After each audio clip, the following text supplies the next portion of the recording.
Thank you for choosing American Pest CEUs. Hi, I'm Sean Reeves. I'm an Associate Certified Entomologist with American Pest CEUs. I've been in the pest management industry since 1999, and I'll be your instructor for today's course. Today's course was compiled by Jack Launius, who has served in the pest management industry since 1990. Pesticides in the environment, off-target sites, bees and other pollinators, fish, birds, and other vertebrates, and where do pesticides go after your treatment? Pesticides in the environment. The objective is to understand the types of damage that can occur to plants, animals, wildlife, soil, water, and air, understand the typical ways that pesticides are broken down or move within the environment, understand what pesticide drift is and what factors contribute to pesticide drift. Understand why it is important to protect water sources and the recommended practices that are necessary to protect water sources. Understand the importance of protecting crop pollinators and what laws and regulations are in place to protect crop pollinators. Understand what management practices may be used to lower any negative impact to fish and wildlife. Drift in the environment. Equipment configuration and operation determine spray droplet size. Small droplets are most likely to drift off target and are produced in greatest volume when using small nozzle orifices and high pressure. Select the correct nozzle type and use a spray pressure low enough to produce the largest droplets that will provide sufficient penetration and coverage of the intended target. Drift potential is also increased as the distance between the nozzle and the target increases, so application should always be made as close as possible to the target. Many pesticide labels include directions that prohibit spray application of the pesticide under conditions that favor drift. Complying with these directions requires an understanding of weather conditions that enhance drift. Drift in the environment. Drift can be defined simply as the movement of a pesticide through the air to a non-target area. There are two types of drift: particle drift, vapor drift.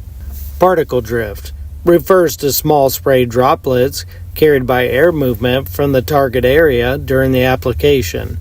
Any pesticide applied with a sprayer is susceptible to particle drift.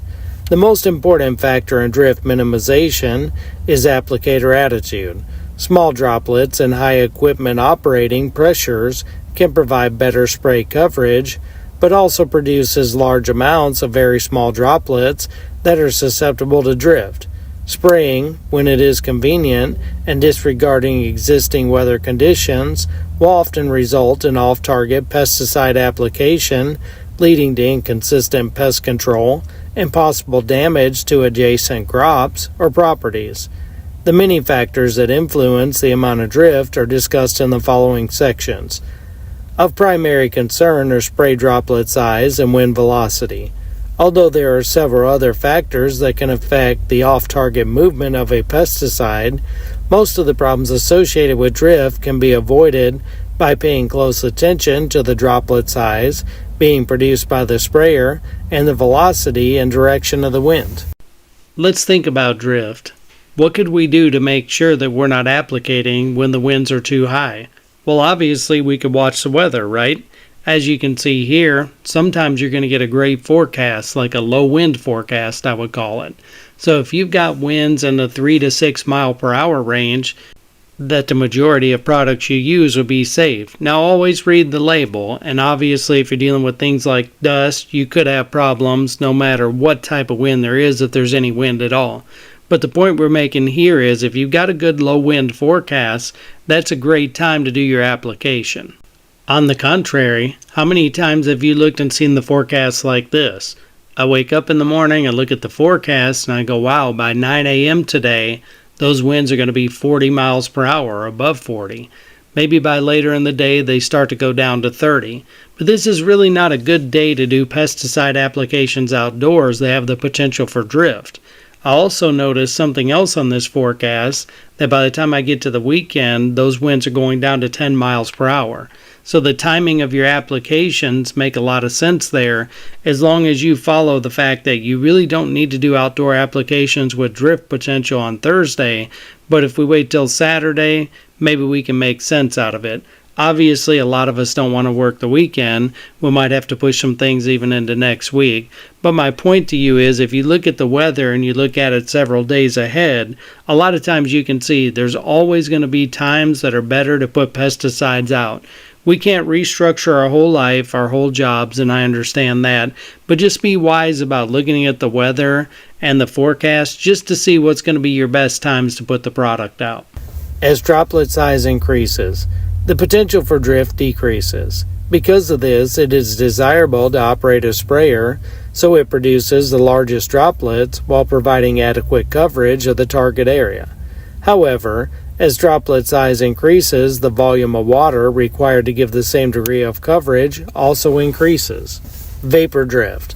Vapor drift refers to the movement of pesticide vapors from the target area. Some pesticides are volatile and can change from a solid or liquid form into a gas. A gas or vapor when the pesticide may drift farther and for a longer period of time than spray droplets. Pesticides with a high volatility are most susceptible to vapor drift. A pesticide in a gaseous state can be carried away from a treated area by air currents. The movement of pesticide vapors in the atmosphere is called vapor drift. Unlike the drift of sprays and dust that can sometimes be seen during an application, vapor drift is not visible. Some herbicides can volatilize and move from the treated area, reducing the control of the target weeds and increasing the likelihood that non-target plants will be injured. Vapor drift. Application of a volatile pesticide should be avoided when conditions favor volatilization, such as high temperatures combined with low humidity. The vapor pressure rating of the pesticide may help indicate the volatility of the material. A higher vapor pressure means that the pesticide is more volatile. Volatilization can be reduced through the use of low volatile formulations and soil incorporation of the pesticide. Precautionary statements on labels indicate pesticides that have a potential for vapor drift. Wind velocity and direction. Wind speed is the major weather condition affecting drift. The greater the wind speed, the greater the drift. In general, wind speeds below 5 miles per hour pose very little drift hazard. In fact, some pesticide labels require minimum wind speed to avoid temperature inversions.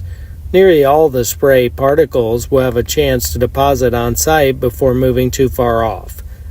When wind speed increases above 5 miles per hour, drift does become an important factor and must be considered. Generally, wind over 10 miles per hour will control and carry virtually all smaller particles and will affect medium and large particles. In general, winds are usually less just before sunrise and just after sunset. Air is usually the most turbulent during mid-afternoon. Pesticides should not be applied when wind movement is toward an adjoining property. Buffer zones should be increased as winds increase. Several other factors influence the potential for drift. Wind velocity and direction. Physical properties of liquids. The viscosity of a liquid is a measure of its resistance to flow. For example, mayonnaise is more viscous than water. As the viscosity of the liquid is increased, the droplet size of the spray increases. Thickening agents can be added to the spray to increase droplet size, thereby reducing the time a droplet is suspended in the air, thereby reducing the chances of it drifting. Thickeners are used to reduce drift of sprays. They may contain polyacrylamide, polyethylene, polymers, polysaccharides, long-chain sugars, or vegetable oils. These products not only help volatile pesticides become less volatile, they also cause the carrier solution to become more viscous and heavier.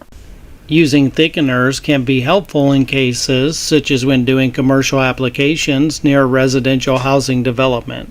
While reducing the drift, the downside is the fact that thickeners have the potential for damaging foliage when applied at too high of a dosage. Wind velocity and direction. In addition to thickeners, a number of drift control agents are now available that reduce the potential for drift. They include foam additives, invert emulsions, and others. Research with ground sprayers indicated that the addition of a spray thickener reduced spray drift by 66 to 90%. However, some post-emergence herbicides require small droplets for optimum performance, so techniques that increase the droplet size of an herbicide may reduce weed control. Always follow the label directions regarding the use of any spray additive. Wind velocity and direction. Humidity and temperature, low relative humidity, and/or high temperature increases the evaporation rate of water spray droplets, thereby shrinking them before they settle. Evaporation reduces the size of spray droplets, thereby making the smaller droplets more susceptible to drift. Droplets greater than 150 microns are not significantly affected by evaporation. Adsorption is the binding of one type of molecule, e.g. solute or liquid, to another molecule, e.g. soil. Pesticides absorb to soil particles. The amount and persistence of pesticide absorption varies with pesticide properties, soil moisture content, soil pH, and soil texture. Soils high in organic matter or clay are the most absorptive. Coarse sandy soils that lack organic matter or clay are much less adsorptive. The increased absorption of soils high in clay and organic matter is due to an increase in soil surface area, thus the number of binding sites for chemicals. Absorption by plants and microorganisms is another process that can transfer pesticides in the environment. Once absorbed, most pesticides are degraded within plants. These residues may persist inside the plant or be released back into the environment as the plant tissue decays. Absorption. Runoff is a process that moves pesticides in water. Runoff occurs as water moves over a sloping surface, carrying pesticide either mixed in the water or bound to eroding soil. The amount of pesticide runoff depends upon the grade or slope of an area, the characteristics and texture of the soil moisture content, the amount and timing of irrigation or rainfall, and properties of the pesticide.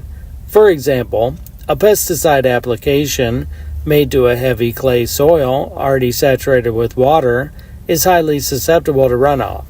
Established vegetation or plant residues also influence runoff because of their ability to retain soil and moisture. Absorption. Runoff from residential and recreational areas or industrial sites can be a factor in pesticide pollution of surface waters, streams, ponds, and lakes. Pesticide residues in surface water can cause injuries to plants and animals in aquatic systems, contaminate groundwater, and result in livestock and plant/crop losses to downstream users. Herbicide runoff into non-target areas can damage sensitive plants. Pesticide losses from runoff are greatest when heavy rainfall occurs shortly after a pesticide application. Pesticide runoff can be reduced by careful observation of current and predicted weather conditions. If heavy rain is expected, the application of pesticides should be delayed. Irrigation should be applied in accordance with labels and instructions and monitored to avoid runoff and accumulation of excess surface water. When applying pesticide treatments for parks, recreation areas, or homes, the site supervisor or homeowner should be advised to turn off sprinkler systems until the treatment areas are completely dry, or longer if label requirements have specific guidelines. Absorption. When treating brooms, careful attention should be made to what's at the bottom. Notice if there are sidewalks, city sewer systems, floodwater, or storm drains that could potentially be contaminated if lawn sprinklers are ran, or if there is a possibility of rain. Soil that has standing water, puddles, should never be treated with pesticides. Leaching is a process that moves pesticides in water. Several factors influence the leaching of pesticides, such as water solubility of the pesticide, soil texture, and absorption. A pesticide that is dissolved in water can move readily with the water as it seeps through the soil. Soil structure and texture influence soil permeability, as well as the amount and persistence of pesticide absorption to soil particles. Adsorption is probably the most important factor influencing the leaching of pesticides. If a pesticide is strongly absorbed to soil particles, it is less likely to leach regardless of its solubility unless the soil particles themselves move with the flow of water. Absorption. Groundwater contamination is a major concern associated with the leaching of pesticides. Keeping our water safe is the responsibility of everyone. As a licensed PMP, pest management professional, you should always set an example of environmental stewardship. Prevention is the best remedy to minimize groundwater contamination.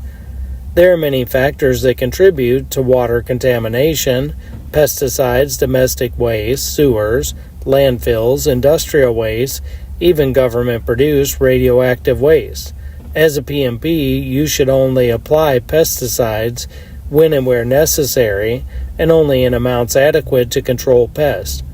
Using pesticides only when necessary and using only the minimum amount necessary for effective pest management will help to minimize potential groundwater contamination.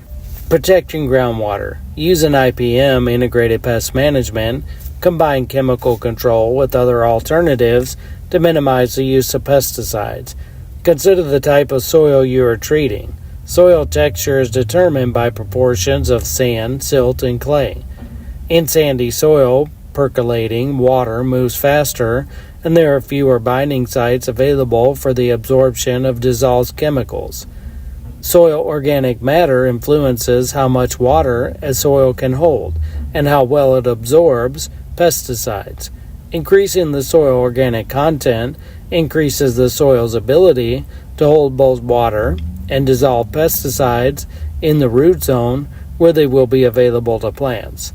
The susceptibility of the particular soil type to leaching should be determined prior to using pesticides with the potential to contaminate groundwater.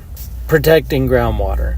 In the selection of the product you use, always try to choose pesticides that are highly soluble, relatively stable, and not readily absorbed to the soil tend to be the most likely to leach. Choose pesticides with the least potential for leaching into groundwater. Follow all label directions. The label is a law and it carries critical information. You need to know about the proper application rates, mixing, treatment areas, including areas to avoid. When using products that require dilution, mix the correct amount for the job. Adding more doesn't kill pests any more dead, it just wastes chemical and adds to the increased possibility of off-target contamination. Protecting groundwater. Calibrate your equipment. If you are using a half-gallon, 1 gallon, or larger compressed air sprayer or backpack, you still need to know how much is being applied at how many seconds using each tip at a consistent pressure. Most chemical supplies have 1 gallon measuring cups you can purchase for use in calibrating. As an example, a spray wand with a cone tip versus pen stream will put out different amounts of liquid in the same time period with the same pressure. You should always select the correct nozzle size and pressure for the application you are performing. Bees and other pollinators. Restrict the application of pesticides that are toxic to bees and other pollinators when weeds and flowering plants are in bloom. Pollinators are very important to our environment. From a food standpoint, about 1/3 of the food we eat requires pollination. Do not apply pesticides that are toxic to bees during bloom. Even shade trees and weeds should not be sprayed when blooming. Select the pesticide least harmful to foraging bees. Check the product labels for specific bee hazards. Bees and other pollinators. Select the safest formulation. In general, dust are more hazardous to bees than sprays. Wettable powders are more hazardous to bees than either emulsifiable concentrates or water-soluble formulations. Granular insecticide formulations are generally the least hazardous, while microencapsulated formulations can be quite hazardous. The hazard to the bees increases when the material can be carried back to the hive. Since microencapsulated and dust formulations are picked up with pollen, they are the most dangerous because they can affect the brood as well as other adults fed by the contaminated pollen.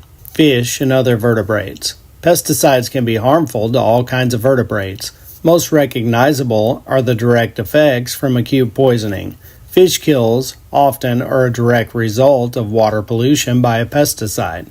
Pesticides can enter water via drift, surface runoff, soil erosion, leaching, and in some cases deliberate or careless release of the pesticide directly into the water.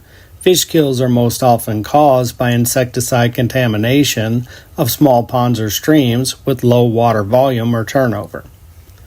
Fish and other vertebrates. The following practices can minimize negative effects to wildlife caused by improper or unnecessary pesticide application.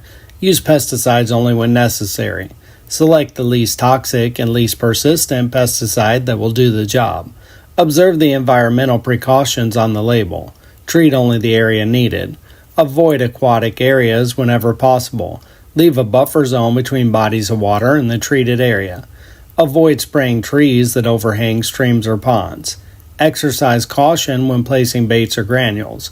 Clean up any spilled granules or completely cover them with soil. Be aware of the legal considerations when using pesticides. Very strict laws have been enacted to protect pollinators and wildlife, especially endangered species. Birds. Birds killed from pesticides can occur in many ways. Birds can ingest the toxin in granules, baits, or treated seed. They may be exposed directly to the spray. They may consume a treated food source. They may drink or use contaminated water, or they may feed on pesticide-contaminated prey. Animals often mistake granules or pellets for food. Pets, birds, and other wildlife can be killed when the baits are left unattended or improperly placed. Granule pesticides are particularly attractive to birds since they are often mistaken for food. In the current photo, you're seeing where do pesticides go. The reality is you have a pesticide spray up above the soil. Now these pesticides can evaporate or volatilize as you see here and go upward. Also, they're going to be going down into the soil surface, into the root zone. They're going to get down to the water table eventually, so you can see the percolation, the leaching, all the way down to the groundwater. Now, obviously, we've got issues with drift, as you can see, if the wind's blowing, whatever the case may be. But also, we've got precipitation. So, rain, things like that, can actually take the pesticides and run them off down into surface water, as you see on the right. We also have photodegradation, where the sun itself, the UV rays, are breaking down the pesticides. And as you see right below the soil level, we have the uptake absorption. So this just gives you an idea of where pesticides go after you put them out so that you can understand how they could have different impacts on the environment. Where do pesticides go? Any off-target pesticide is a pollutant and can harm animals and/or the environment. Many pesticide labels list environmental effects, such as contamination of groundwater or toxicity to pollinators, birds, or aquatic organisms as reasons for restrictions. The environment compromises everything around us. It includes not only the natural elements, but the word environment most often brings to mind, but also people and the manufactured components of our world. The environment is also not limited to the outdoors. It also includes the indoor areas in which we live and work. Anyone who uses a pesticide must consider how that pesticide affects the environment. The applicator must ask two questions. Where will the pesticide go in the environment after it leaves its container or application equipment? What effects can this pesticide have on non-target sites, plants, and animals it may reach in the environment? A spilled or mishandled pesticide may enter the environment without ever being applied to a target site, while pesticides that are applied properly can enter the non-target environment in a variety of ways, such as volatilize, turn into gas from treated surfaces, rinse off a treated surface and enter the soil, be carried laterally by runoff or soil erosion, leach laterally or horizontally through the soil, overspray. Overspray is the application of a pesticide beyond the boundaries of the target area. Overspray can occur indoors and outdoors. Drift. Drift is the movement of a pesticide in air currents or by diffusion onto property beyond the boundaries of the target area. Drift may occur either as a solid or liquid particles or as vapors. Pesticide drift, like overspray, often implies a lack of due care on the part of the applicator. You are responsible for confining pesticide applications to the target area and for taking precautions to prevent unwanted exposure to persons or property of others. Runoff. Runoff and/or leaching can occur when pesticides are carried off the application site into waters such as rivers, lakes, and streams, wells, storm sewers, or into groundwater. Runoff occurs on the surface while leaching occurs below the surface. Leaching can occur vertically or horizontally. Pesticide characteristics. To understand how pesticides move in the environment, you must first understand certain physical and chemical characteristics of pesticides and how they determine a pesticide's interaction with the environment. These characteristics are solubility, adsorption, volatility, and persistence. Understanding these factors will help you determine not only the risk a pesticide application poses to the environment, but whether or not the pesticide will remain at the site of application long enough to be effective. Solubility. Solubility is a measure of how easily a chemical will dissolve in a solvent, usually water. Pesticides that are highly soluble in water dissolve easily. These pesticides are more likely to move with water and surface runoff, leaving the application site quickly and possibly contaminating nearby areas. Highly soluble pesticides can leach downward through the soil, potentially contaminating groundwater. Adsorption. Pesticides may settle or attach to surfaces such as soil, called absorption. They vary in their degree of attachment. Strongly adsorbed pesticides are less likely to be carried from the treated area by water runoff or to leach through the soil into groundwater. They may, however, more readily by soil erosion. Volatility. Some pesticides are volatile. The volatility of a pesticide is a measure of its tendency to turn into a vapor or gas. Volatility increases as temperature and wind increase and humidity decreases. As a pesticide turns into a vapor, it can drift and cause problems downwind. Persistence. Persistence is the ability of a pesticide to remain in an active form in the environment. Persistence may be either desirable or undesirable when the objective is long-term control. A persistent pesticide with residual activity may be desirable. Persistence and residual activity are often used interchangeably. Persistence beyond the time it is needed, however, is undesirable, and the remaining pesticide is usually referred to as its residue. The longer a pesticide persists, the more chance it will have to remain active when it moves from the target site. Degradation. Degradation is the process of pesticides breaking down into simpler and often less toxic compounds. Pesticides vary substantially in their susceptibility to degradation and are broken down by the environment in different ways. As you can imagine, photodegradation happens when the sun shines on a product. Those UV rays are going to break down the product. The chemical itself can be degraded as well by things like rain. So as you can imagine in that scenario, the rain is going to dilute the product because the product is definitely going to be soluble. Also, as the product goes down through the layers of the soil, you're going to have microbial degradation. Basically, the product itself is going to break down in the layers of soil. So that kind of explains degradation, at least on a simple level. Pesticide accumulation in animals. Pesticides that end up off-site can cause harm to people, plants, and animals in various ways. The following section discusses how pesticides get into animals and water sources, even when neither appears to be present at the site of application. Bioaccumulation. Some pesticides can accumulate in the bodies of animals, including humans, particularly in fat tissue. Instead of the body getting rid of the chemicals as waste, they are stored in fat tissue and build up or accumulate over time. This process is called bioaccumulation. Because of this long-term accumulation, these pesticides can sometimes reach harmful levels, even though the animal or person only ingests a small amount at a time. Biomagnification. Biomagnification occurs when the pesticide moves up through the food chain.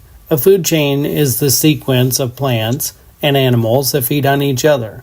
For example, microscopic plants and animals in water take up a pesticide. Small animals eat those plants, and fish eat smaller animals. Larger fish eat the smaller fish, and a bird of prey or human eats the big fish. At each level of the chain, the organism eats many of those below it, e.g., a largemouth bass will eat many minnows. This is how a pesticide becomes increasingly concentrated as it moves up the food chain, with each level getting a larger dose, magnifying the effect. With this process, an animal at a higher level, e.g. a bird of prey or a human, can become poisoned without ever directly being near the pesticide application. To summarize, bioaccumulation occurs when a pollutant builds up in concentration within a species, usually by absorption from surroundings, air, water, or soil. Biomagnification occurs when pollutants are magnified through the consumption of food, starting with the lower food sources to higher level organisms. Biomagnification occurs between species and is closely related to predator-prey relationships. A tenfold increase in contaminant concentrations has been noted in tissues from prey to predator. With bioaccumulation, you can see, as we're showing here on the chart, you have the fish. Small fish start absorbing the pesticide through what they eat, through the water, whatever the case may be. As each bigger fish eats a smaller fish, it accumulates more and more. So they're getting the cumulative effect of eating the fish that's smaller than them. And then you can also see that as it goes up the food chain, you get all the way up to the bird. The bird is going to get the biggest part of the biomagnification because it's going to eat the largest fish that's got the most pesticides in it. I think this is the easiest way to articulate bioaccumulation and biomagnification. Groundwater. Everyone who uses water from a well uses groundwater. Groundwater is water contained in the cracks and pores of rocks and the space between sand grains and mineral particles underground.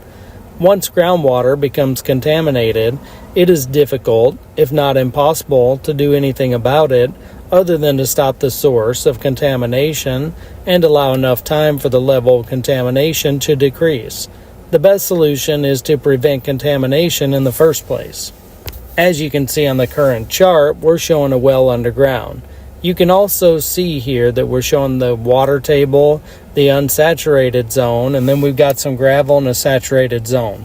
The point of what we're saying is, as the pesticides or whatever the pollutant may be works its way down through the soil, eventually it's going to work its way down through the unsaturated zone, gravel, to the saturated zone, which is the aquifer, and of course at that point it's coming right up through the well into their drinking water. Surface water. Pesticides can reach surface water through sewers, in runoff, or in contaminated groundwater that is discharging to surface water. Be aware that conditions that reduce the threat of groundwater contamination may increase the threat of surface water contamination. For example, pesticides that strongly absorb the soil particles may not leach downward into groundwater but may be carried into surface water if runoff causes soil erosion. Runoff into surface water is likely if the soil is crusted, compacted, or frozen, particularly on sloping sites or applying on or near pavement that may drain to a sewer. Sources of water contamination. Surface or groundwater contamination results from either point source or non-point source pollution. Point source pollution comes from a specific identifiable place, such as pesticide spills entering a storm sewer, back siphoning, repeated spilling of pesticides at mixing and loading sites, careless spilling of wash water at equipment cleanup sites, improper handling of spills and leaks at storage sites, improper disposal of containers, rinsate, and excess pesticides. Non-point source pollution comes from a widespread area. Runoff, seepage, and leaching from areas of application take the pesticides into areas it should not occur. Health and economic cost of water contamination. The human health impact of pesticides in water sources depends on the chemical present, the amount that is in the water, and the amount of water that a person drinks or come into contact with over a period of time. To avoid health problems, federal and state drinking water guidelines for pesticide residues set limits on the amount of contamination that may be present in drinking water. The cost to society of pesticide-contaminated water are difficult to quantify. Losses of pesticide chemicals through leaching represent lost investments by the applicator. Contaminated groundwater can be very costly to the communities and families that rely on it for drinking water. For example, when household well water has levels of pesticides exceeding health standards, the family must get water from another source. This leads us to a question. Are pesticides in drinking water an issue? Well, according to a National Water Quality Assessment Program study in 2021, atrazine was found in 57.9% of drinking water samples in Maryland and 87% of drinking water samples in a sample of 12 Corn Belt states. The point of what we're making here is you definitely know just by looking at the studies that pesticides in drinking water are an issue. And if you think about it this way, especially if you're doing lawn and ornamental applications, you really have to think about how much of the product you're putting out, where you're applying it, making sure you're following the label, but also what's the weather like. Because if you're putting out at a time where there's going to be rain, especially heavy rain or things like that in the near future, you're contributing to this problem. And as you can see by the graph on the right side of the screen, as more and more people put these pesticides out, as the population grows into more and more areas, we can become a part of this problem because we are out applicating with pesticides every day. So keep in mind, you really need to think about this when you're out there applicating, and you definitely want to be part of the solution and not part of the problem. Contamination. Factors affecting ground and surface water contamination. The factors that influence whether a pesticide will reach groundwater or surface water after normal use include the characteristics of the pesticide itself, conditions at the pesticide handling site, and application practices. To prevent spills or poor pesticide handling, the following label guidelines regarding the proper transport, storage, mixing, and disposal of pesticides.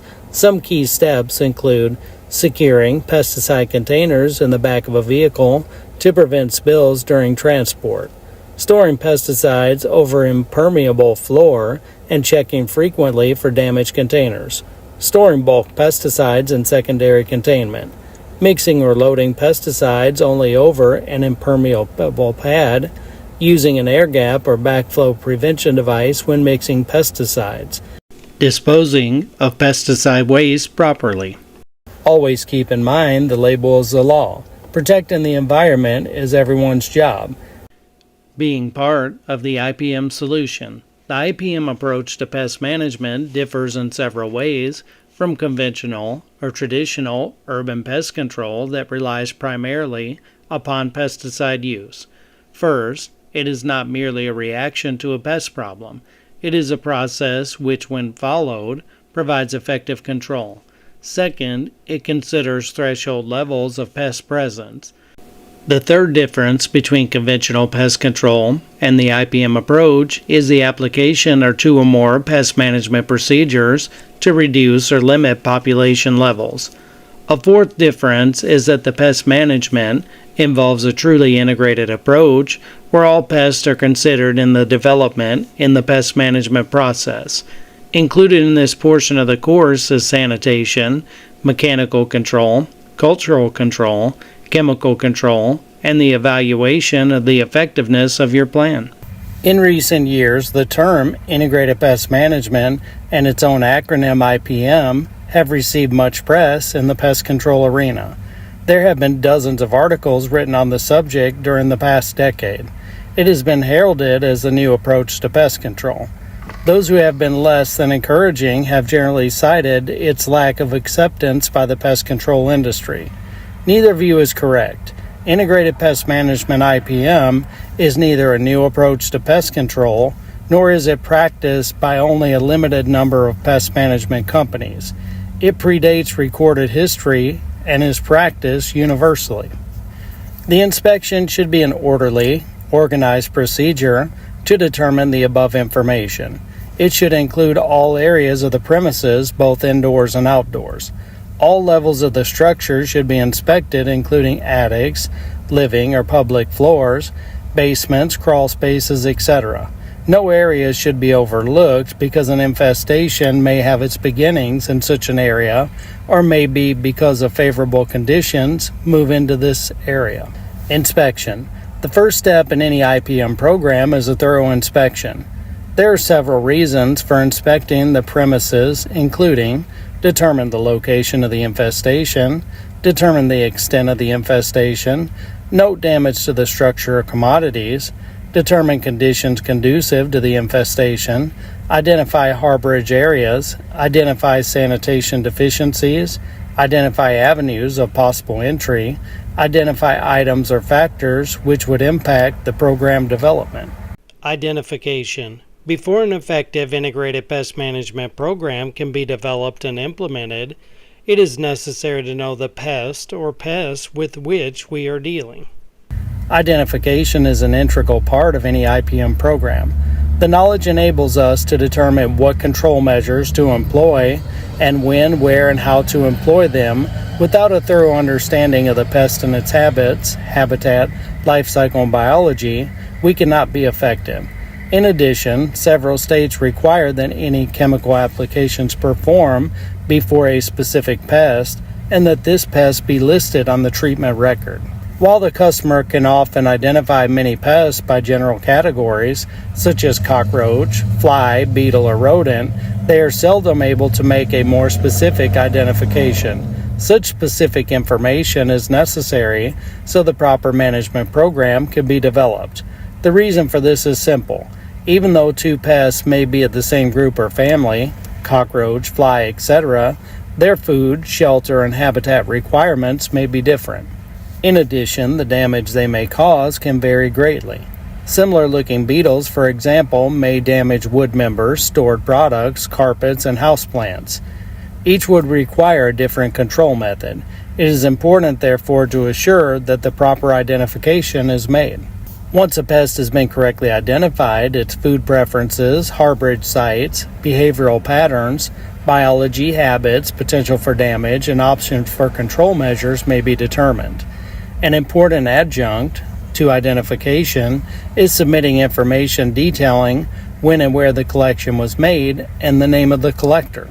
Establishment of threshold levels. The concept of threshold levels originated in the area of agricultural pest control. The pest population levels at which control measures are undertaken are called economic thresholds and are based upon the value of the commodity or its anticipated market value, the amount of damage the pest population could cause, and the cost associated with implementing particular pest control measures.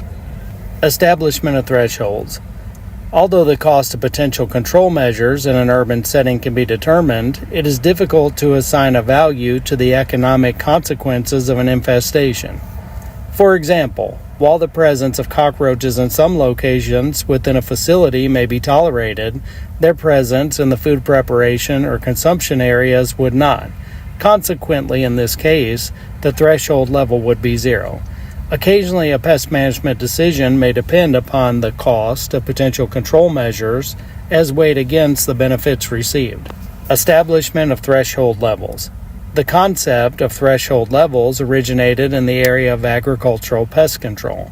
The pest population levels at which control measures are undertaken are called economic thresholds and are based upon the value of the commodity or its anticipated market value, the amount of damage the pest population could cause, and the cost associated with implementing particular pest control measures. Although the cost of potential control measures in an urban setting can be determined, it is difficult to assign a value to the economic consequences of an infestation.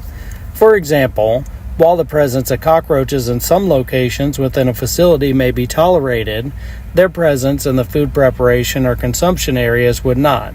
Consequently, in this case, the threshold level would be 0. Occasionally, a pest management decision may depend upon the cost of potential control measures as weighed against the benefits received. As a result, urban pest management decisions are generally influenced by three factors: health and safety, danger created by the pest, legal restrictions on pest infestation, the levels of pest tolerance exhibited by the customer. Employment of two or more control measures. It is at this stage of the pest management process that we see the true integrated approach come into play. The primary objective of an IPM approach is to design a program that uses more than one strategy or control measures.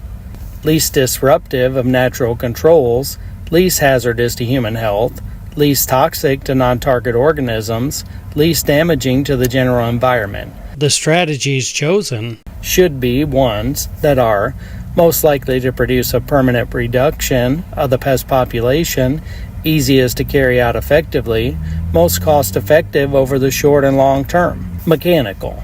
Mechanical or physical control involves the use of traps, caulks, seals, or barriers to prevent pests from entering, establishing, and living in an undesired location. It may include any or all of the measures listed on the next slide.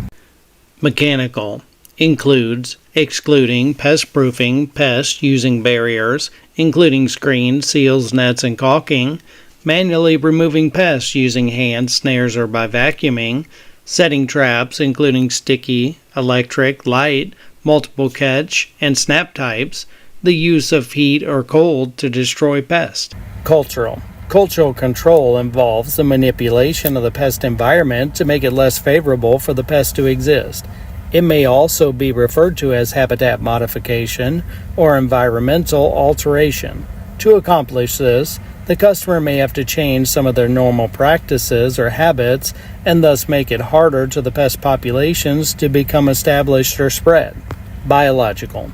Biological control is the use of parasites, predators, or pathogens to control or manage pests. When available or sufficiently developed, biological control strategies tend to be among the least environmentally disruptive pest control measures.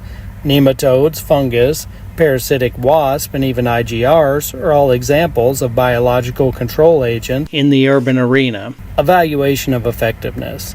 The final step in the integrated pest management process is the evaluation of effectiveness. Follow-up inspections enable pest management professional to assess and adjust the control measures that have been employed. There are several reasons for re-inspecting the account. Determine. You need to determine the effectiveness of previous procedures. Identify areas overlooked. Eliminate any entry points. Enhance program effectiveness. Reapply or revise. Reapply or revise any pest management procedures as appropriate. Maintain good customer relations and satisfaction. The IPM template. The IPM template is a formula with which the pest management professional can determine the appropriate control measures to use. It may be expressed using the formula account type plus pest minus restrictions equals control measures. The key components of the formula are the account type, the pest or pests for which control is desired, and any restrictions imposed by various factors, including the customer, environmental, and legal restrictions. The result is the appropriate control measure or measures to be employed. You have completed Part 1 of this course on pesticides, the environment, and IPM. Please continue to Part 2.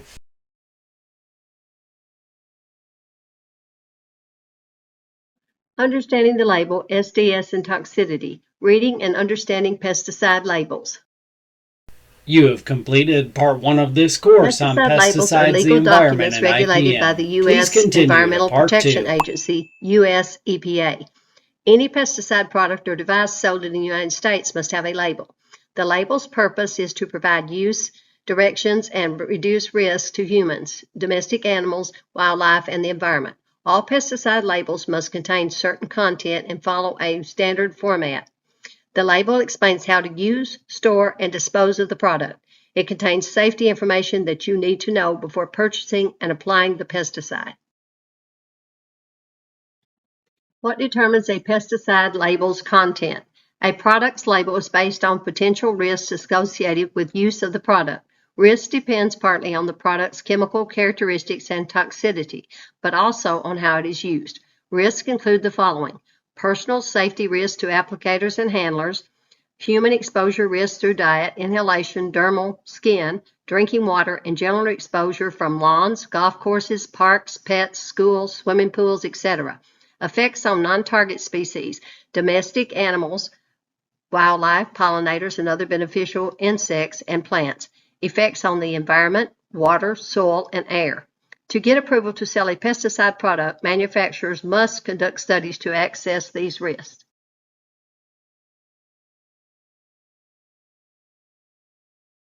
Mandatory versus advisory statements. The directions for use section often contains both mandatory and advisory statements. It is important to know the difference. Mandatory statements are requirements. They give specific directions based on the pesticide's risk. Mandatory statements are direct and use words such as do not, must, shall. For example, handlers must wear chemical protective gloves. Applicators shall apply the mixed product immediately after adding a non-ionic surfactant. Advisory statements are not requirements. They provide information and advice about safe and efficient practices. These statements, written in descriptive terms, using words such as should, for example, applicators and handlers should wash before handling food, eating, drinking, or smoking.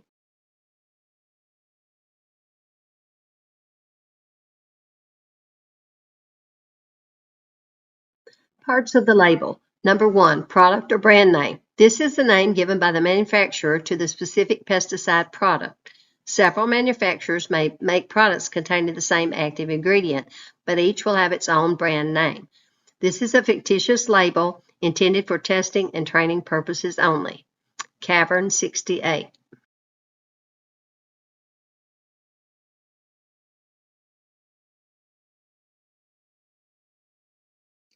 Parts of the label. Number 2, net content / net weight. This statement tells the weight or volume of the product in the container. Before applying a pesticide, multiply the area, square feet, or acres to treat by the recommended application rate for the target site and pest. This is the amount of product you will need. Use the net content / net weight to help you determine how much to purchase. By buying only what you need, you can avoid having to store or dispose of extra pesticide. Example, 2.5 gallons net contents. Parts of the label. Number 3, pesticide product type. This statement indicates the type of pesticide and its use. For example, a herbicide to control broadleaf weeds in agriculture crops and non-agriculture areas. For selective control of broadleaf weeds in certain agriculture crops and non-agriculture areas.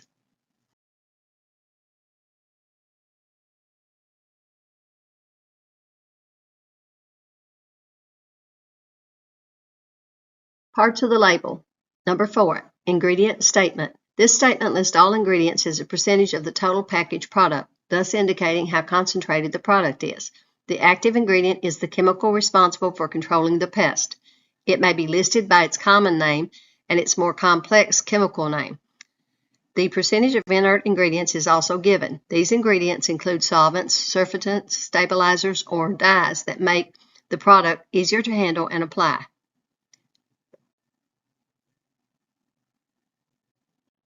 Parts of the label. Number 5, restricted use pesticide statement. This statement appears if the product is a restricted use pesticide. This determination is usually based on the product's individual human toxicity or on chemical properties that may impact the environment. These pesticides may be purchased and applied only by people with a pesticide license. Pesticides without this statement are considered general use pesticides and do not require a license. Restricted use pesticide.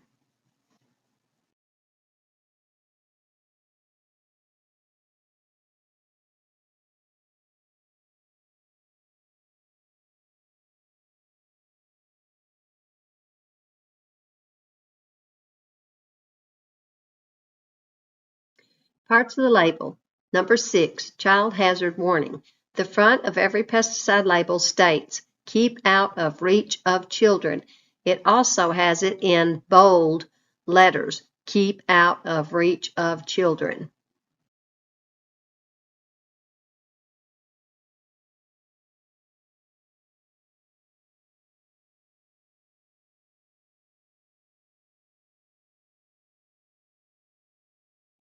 Parts of the label. Number 7, signal words. The signal words indicates the acute toxicity that occurs 24 to 48 hours after exposure, and the hazard of the pesticide to humans and animals. It is a quick way to determine the toxicity. Danger, poison, represents the most toxic of all pesticides. These products also carry the risks of severe eye damage or skin irritation. This signal word must be accompanied by a skull and crossbones graphic and the Spanish word for danger, peligro. Parts of the label. Number 7, signal word. Warning represents moderate toxicity. The Spanish word for warning, aviso, must accompany this signal word. Caution represents slight toxicity. Some pesticides do not contain a signal word because their acute effects on humans and animals are non-toxic. If you do not understand the label, ask someone to explain it to you in detail. Always follow the label's specific instructions. Parts of the label. Number 8, first aid statement. This statement describes emergency first aid in case of exposure to the product, oral, skin, inhalation, or eye. For more toxic pesticides, the first aid statement must be on the front of the label, with additional first aid information elsewhere. For less toxic products, the first aid statement may be in a different location. It is a good idea to review the first aid statement before using a pesticide. For example, statement of practical treatment if on the skin. Wash skin with plenty of soap and water, remove contaminated clothing, get medical attention. If swallowed, if patient is conscious and alert, give 2 to 3 glasses of water or milk to drink. If available, give 1 tablespoon of syrup of ipecac to induce vomiting. Alternately, induce vomiting by touching back of throat with finger. Do not make an unconscious person vomit. Get medical attention. If it's in the eyes, flush with water for at least 15 minutes. Get medical attention, preferably an ophthalmologist. If inhaled, move to an uncontaminated area. Get medical attention. And then there's a note to the doctor. Parts of the label. The following items must appear on either the front or back of the label. Number 9, the EPA registration number and establishment number. Each pesticide product sold in the United States has a unique registration number, somewhat comparable to a person's Social Security number. The first part of the number is the manufacturer or company identification number, and the second part is the product identification number. The registration number makes it easy to inquire about a specific product, even if other products have a similar name. The establishment number identifies the manufacturing plant where the pesticide was produced, which is useful if you have concerns about product quality. The EPA registered number is the company ID. The EPA establishment number is the plant where the pesticide was produced. Parts of the label. The following items must appear on either the front or back of the label. Number 10, mode of action numerical classification. The pesticide mode of action number identifies the product's resistance group. Repeatedly using products from the same group increases the probability that the pest will develop resistance to those and other pesticides in the group. It is recommended that applicators rotate pesticide mode of action groups every time they apply pesticides. Always identify the pesticide's mode of action group before you purchase a product. The mode of action group numerical code usually is on the front of the label in the upper hand corner, although this location is not a requirement. Example, Group 4, herbicide. Parts of the label. The following items must appear on either the front or back of the label. Number 11, company name and address. This information refers to the pesticide manufacturing or the company responsible for registration, sale, and distribution of the pesticides. This information is useful if you have questions about the product. Example, Maris Street Ag Products Incorporation, Post Office Box 19325, Northwest Elizabeth Drive Court, Pontiac, North Carolina 27715. Parts of the label. Number 12, precautionary statements. This section contains information about potential hazards related to the product's use, including risk to humans, domestic animals, and other non-target organisms, wildlife, and the environment. These statements are based on product risk assessments. This section also lists the PPE required when using the product. Some precautionary statements relate to the product's specific chemical properties. These statements may outline actions needed to eliminate risk of runoff, drift, or problems with hot or cold temperatures. The precautionary statements contain the following: A, personal protective equipment, the PPE. B, physical or chemical hazards not shown. C, environmental hazards.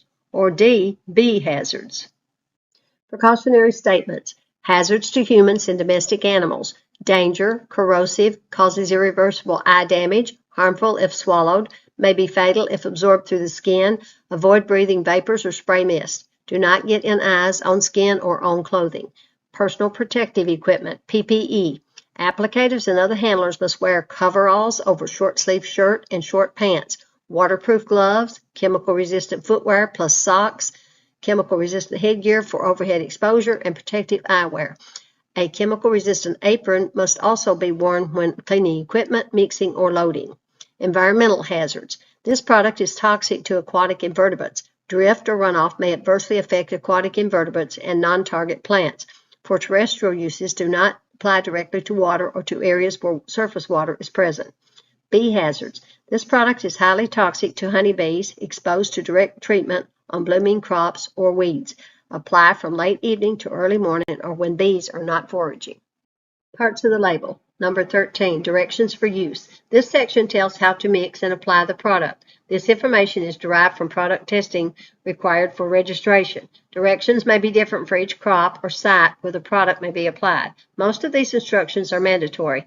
Information includes A, what pest the product is registered to control, B, to what site or crops the product may be applied, and C, correct application rate. Parts of the label. Number 13, directions for use. This section tells how to mix and apply the product. This information is derived from product testing required for registration.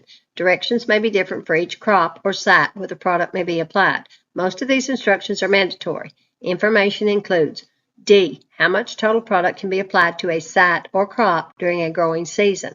The label may tell how often to apply the product and/or limit the number of applications or amount applied per season. Number E is how soon the crop can be harvested after a pesticide application, the pre-harvest interval, or the PHI. Parts of the label. F, how long people must wait before re-entering a treated area after the pesticide application, the restricted entry interval, or the REI. This statement gives either a specific amount of time, such as 48 hours, or a general statement, such as do not enter treated area until sprays have dried. G, how much time must elapse after pesticide application before livestock may be allowed to graze the area, the grazing interval. And H, how to mix the product, and I, how to apply the product. Directions for use. Example, it is a violation of federal law to use this product in a manner inconsistent with its labeling. Read entire label before using this product. Example, general weed list, beggar ticks, bull thistle, coffee weed, common cocoa burr, common burdock. See next page. For control of weeds in apple and pear orchards. Annual broadleaf weeds, rate 3 pints. Directions for control of weeds on the orchard floor apply using coarse sprays and low pressure in a sufficient volume of water to obtain through wetting of weeds. Treat when weeds are small and actively growing. Restrictions and limitations for use in orchards. Do not make more than 2 applications per year. Do not harvest stone fruit within 40 days of application. Do not enter or allow entry into treated areas during the restricted entry interval, the REI, of 48 hours. Do not graze animals for 7 days following application. There's mixing instructions and application procedures.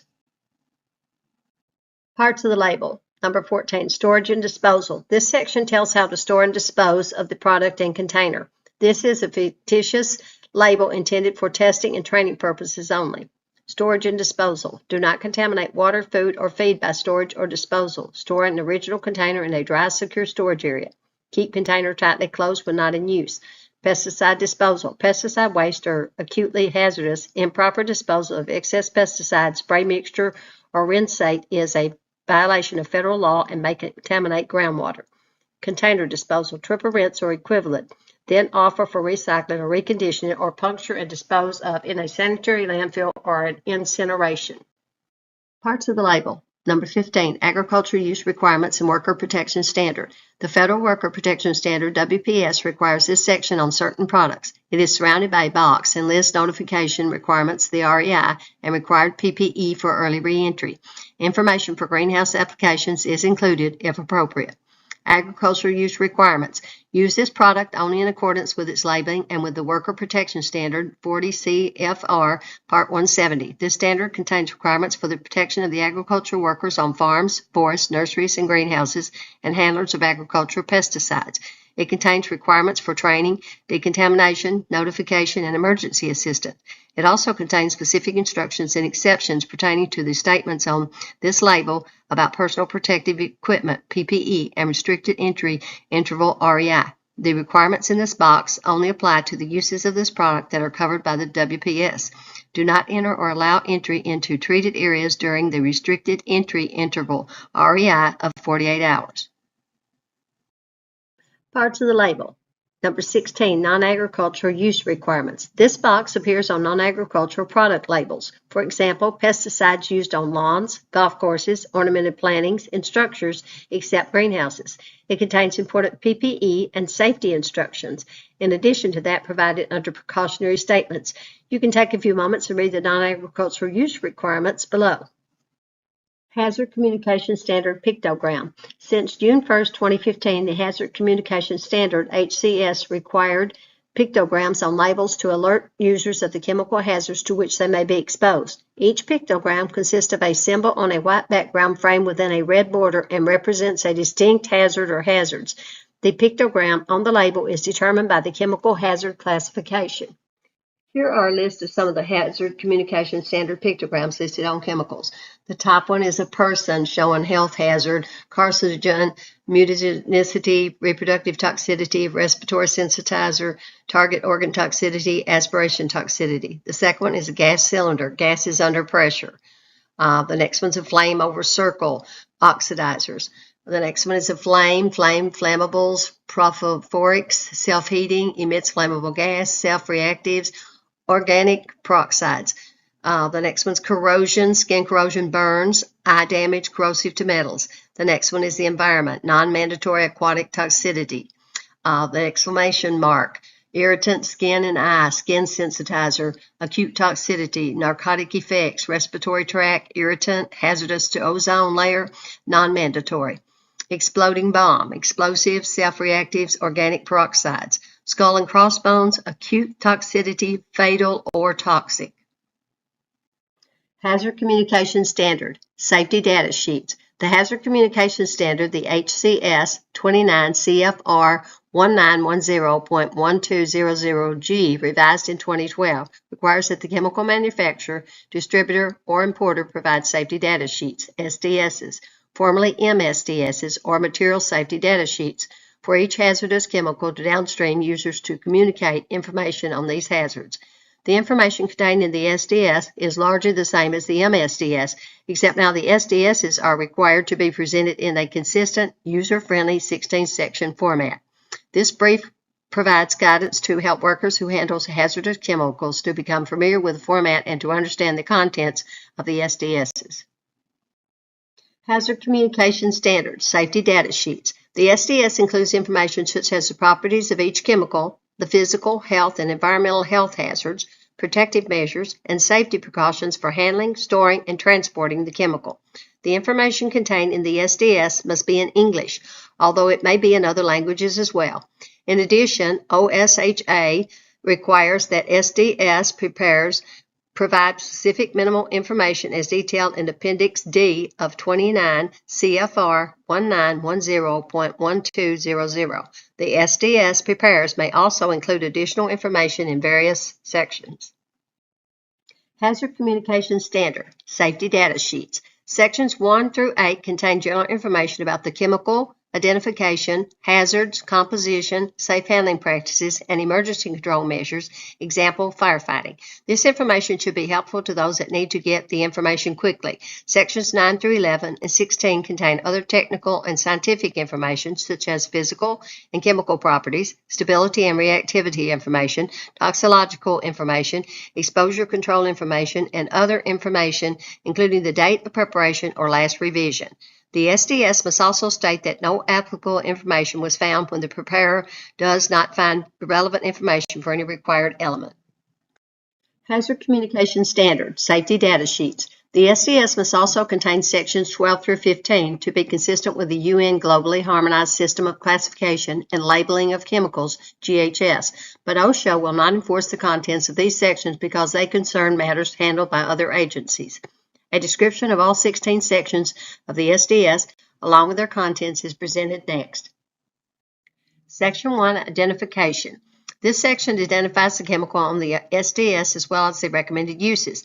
It also provides the essential contact information of the supplier.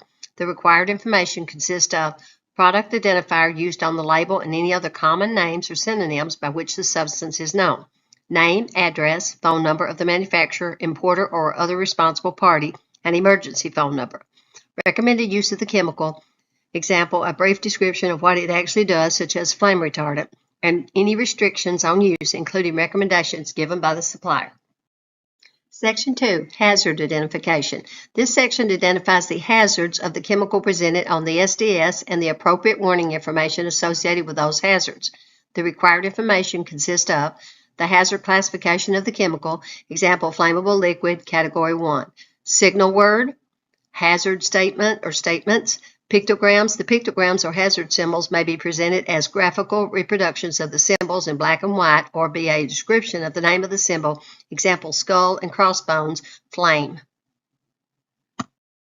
Section 2, Hazards Identification. This section identifies the hazards of the chemical presented on the SDS and the appropriate warning information associated with those hazards. The required information consists of precautionary statement or statements, description of any hazards not otherwise classified. For a mixture that contains an ingredient or ingredients with unknown toxicity, a statement describing how much percentage of the mixture consists of the ingredient or ingredients with unknown acute toxicity. Please note that this is a total percentage of the mixture and not tied to the individual ingredient or ingredients. Section 3, Composition, Information on Ingredients. This section identifies the ingredient or ingredients contained in the product indicated on the SDS, including impurities and stabilizing additives. This section includes information on substances, mixtures, and all chemicals where a trade secret is claimed. The required information consists of substances, chemical name, common name and synonyms, chemical abstract service, CAS number, and other unique identifiers, impurities, and stabilizing additives which are themselves classified and which contribute to the classification of the chemicals.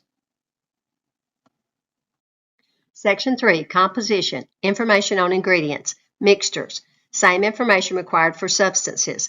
The chemical name and concentration, that is exact percentage of all ingredients which are classified as health hazards and are present above their cutoff concentration limits or present a health risk below the cutoff concentration limits. The concentration, exact percentages of each ingredient must be specified, except concentration ranges may be used in the following situation. A trade secret claim is made. There is a batch-to-batch variation, or the SDS is used for a group of substantially similar mixtures. Section 3, Composition, Information on Ingredients, Chemicals where a trade secret is claimed. A statement that the specific chemical identity and or exact percentage concentration of composition has been withheld as a trade secret is required. One chemical, as defined in this HCS, is any substance or mixture of substances. Section 4, First Aid Measures. This section describes the initial care that should be given by untrained responders to an individual who has been exposed to the chemical. The required information consists of necessary first aid instructions by relevant routes of exposure, inhalation, skin and eye contact, and ingestion, description of the most important symptoms or effects, and any symptoms that are acute or delayed, recommendations for immediate medical care and special treatment needed when necessary. Section 5, Firefighting Measures. This section provides recommendations for fighting a fire caused by the chemical. The required information consists of recommendations of suitable extinguishing equipment and information about extinguishing equipment that is not appropriate for a particular situation, description of the most important symptoms or effects, and any symptoms that are acute or delayed, advice on specific hazards that develop from the chemical during the fire, such as any hazardous combustion products created when the chemical burns, recommendations on special protective equipment or precautions for firefighters. Section 6, Accidental Release Measures. This section provides recommendations for fighting a fire caused by the chemical. The required information consists of this section provides recommendations on the appropriate response to spills, leaks, or releases, including containment and cleanup practices to prevent or minimize exposure to people, properties, or the environment. It may also include recommendations distinguishing between responses for large and small spills, where the spill volume has significant impact on the hazard. The required information may consist of recommendations for Section 6. Accidental release measures. Use of personal precautions such as removal of ignition sources or providing sufficient ventilation, and protective equipment to prevent the contamination of skin, eyes, and clothing. Emergency procedures, including instructions for evacuations, consulting experts when needed, and appropriate protective clothing. Methods and materials used for containment. Example, covering the drains and capping procedures. Cleanup procedures. Example, appropriate techniques for neutralizing, decontamination, cleaning or vacuuming, absorbent materials, and or equipment required for containment, cleanup. Section 7. Handling and storage. This section provides guidance on the safe handling practices and conditions for safe storage of chemicals. The required information consists of precautions for safe handling, including recommendations for handling incompatible chemicals, minimizing the release of the chemical into the environment, and providing advice on general hygiene practices. Example, eating, drinking, and smoking in work areas is prohibited. Recommendations on the conditions for safe storage, including any incompatibilities. Provide advice on specific storage requirements, example, ventilation requirements. Section 8. Physical and chemical properties. This section indicates the exposure limits, engineering controls, and personal protective measures that can be used to minimize worker exposure. The required information consists of OSHA, permissible exposure limits, PELs, American Conference of Governmental Industrial Hygienists, ACGIH, threshold limit values, TLVs, and any other exposure limit used or recommended by the chemical manufacturer, importer, or employer preparing the safety data sheet where available. Appropriate engineering controls, for instance, use local exhaust ventilation or use only in an enclosed system. Section 8. Physical and chemical properties. Recommendations for personal protective measures to prevent illness or injury from exposure to chemicals, such as personal protective equipment, PPE. Example, appropriate types of eye, face, skin, or respiratory protection needed based on hazards and potential exposure. Any special requirements for PPE, protective clothing, or respirators, for example, type of glove material such as PVC or nitrile, rubber gloves, and breakthrough time of the glove material. Section 9. Physical and chemical properties. This section identifies physical and chemical properties associated with a substance or mixture.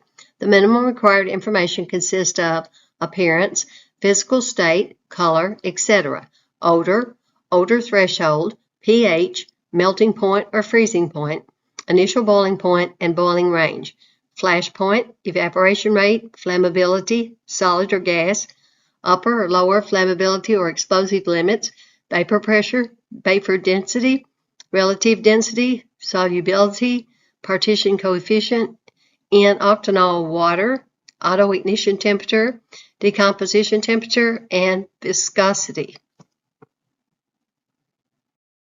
Section 9. Physical and chemical properties. The SDS may not contain every item on the above list because information may not be relevant or is not available. When this occurs, a notation to that effect must be made for that chemical property. Manufacturers may also add other relevant properties such as the Dust Deflagration Index, the KST, for combustible dust, used to evaluate a dust's explosive potential. Section 10. Stability and reactivity. This section describes the reactivity hazards of the chemical and the chemical stability information. This section is broken into 3 parts: reactivity, chemical stability, and other. The required information consists of reactivity, description of the specific test data for the chemical or chemicals. This data can be for a class or family of the chemical if such data adequately represent the anticipated hazard of the chemical or chemicals where available. Section 10. Stability and reactivity. This section describes the reactivity hazards of the chemical and the chemical stability information. This section is broken into 3 parts: reactivity, chemical stability, and other. The required information consists of chemical stability, indication of whether the chemical is stable or unstable under normal ambient temperature and conditions while in storage and being handled, description of any stabilizers that may be needed to maintain chemical stability, or indication of any safety issues that may arise should the product change in physical appearance. Section 10, Stability and Reactivity. Indication of the possibility of hazardous reactions, including a statement whether the chemical will react or polymerize, which could release excess pressure or heat or create other hazardous conditions. Also a description of the conditions under which hazardous reactions may occur. List of all conditions that should be avoided, for example, static discharge, shock, vibrations, or environmental conditions that may lead to hazardous conditions. List of all classes of incompatible materials, for example, classes of chemicals or specific substances with which the chemical could react to produce a hazardous situation. List of any known or anticipated hazardous decomposition products that could be produced because of use, storage, or heating. Hazardous combustion products should also be included in Section 5, Firefighting Measures of the SDS. Section 11, Toxicological Information. This section identifies toxicological and health effects information or indicates that such data are not available. The required information consists of information on the likely routes of exposure, inhalation, ingestion, skin, and eye contact. The SDS should indicate if the information is unknown. Description of the delayed, immediate, or chronic effects from short and long-term exposure. Section 11, Toxicological Information. This section identifies toxicological and health effects information or indicates that such data are not available. The required information consists of the numerical measures of toxicity, for example, acute toxicity estimates such as the LD50 median lethal dose, the estimated amount of a substance expected to kill 50% of the test animals in a single dose. Description of the symptoms. This description includes the symptoms associated with exposure to the chemical, including symptoms from the lowest to the most severe exposure.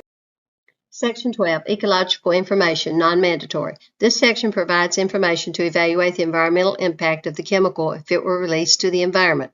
This information may include result of test of bioaccumulation potential, making reference to the octanol water partition coefficient and the bioconcentration factor, BCF, were available. The potential for a substance to move from the soil to the groundwater. Indicate results from absorption studies or leaching studies. Other adverse effects.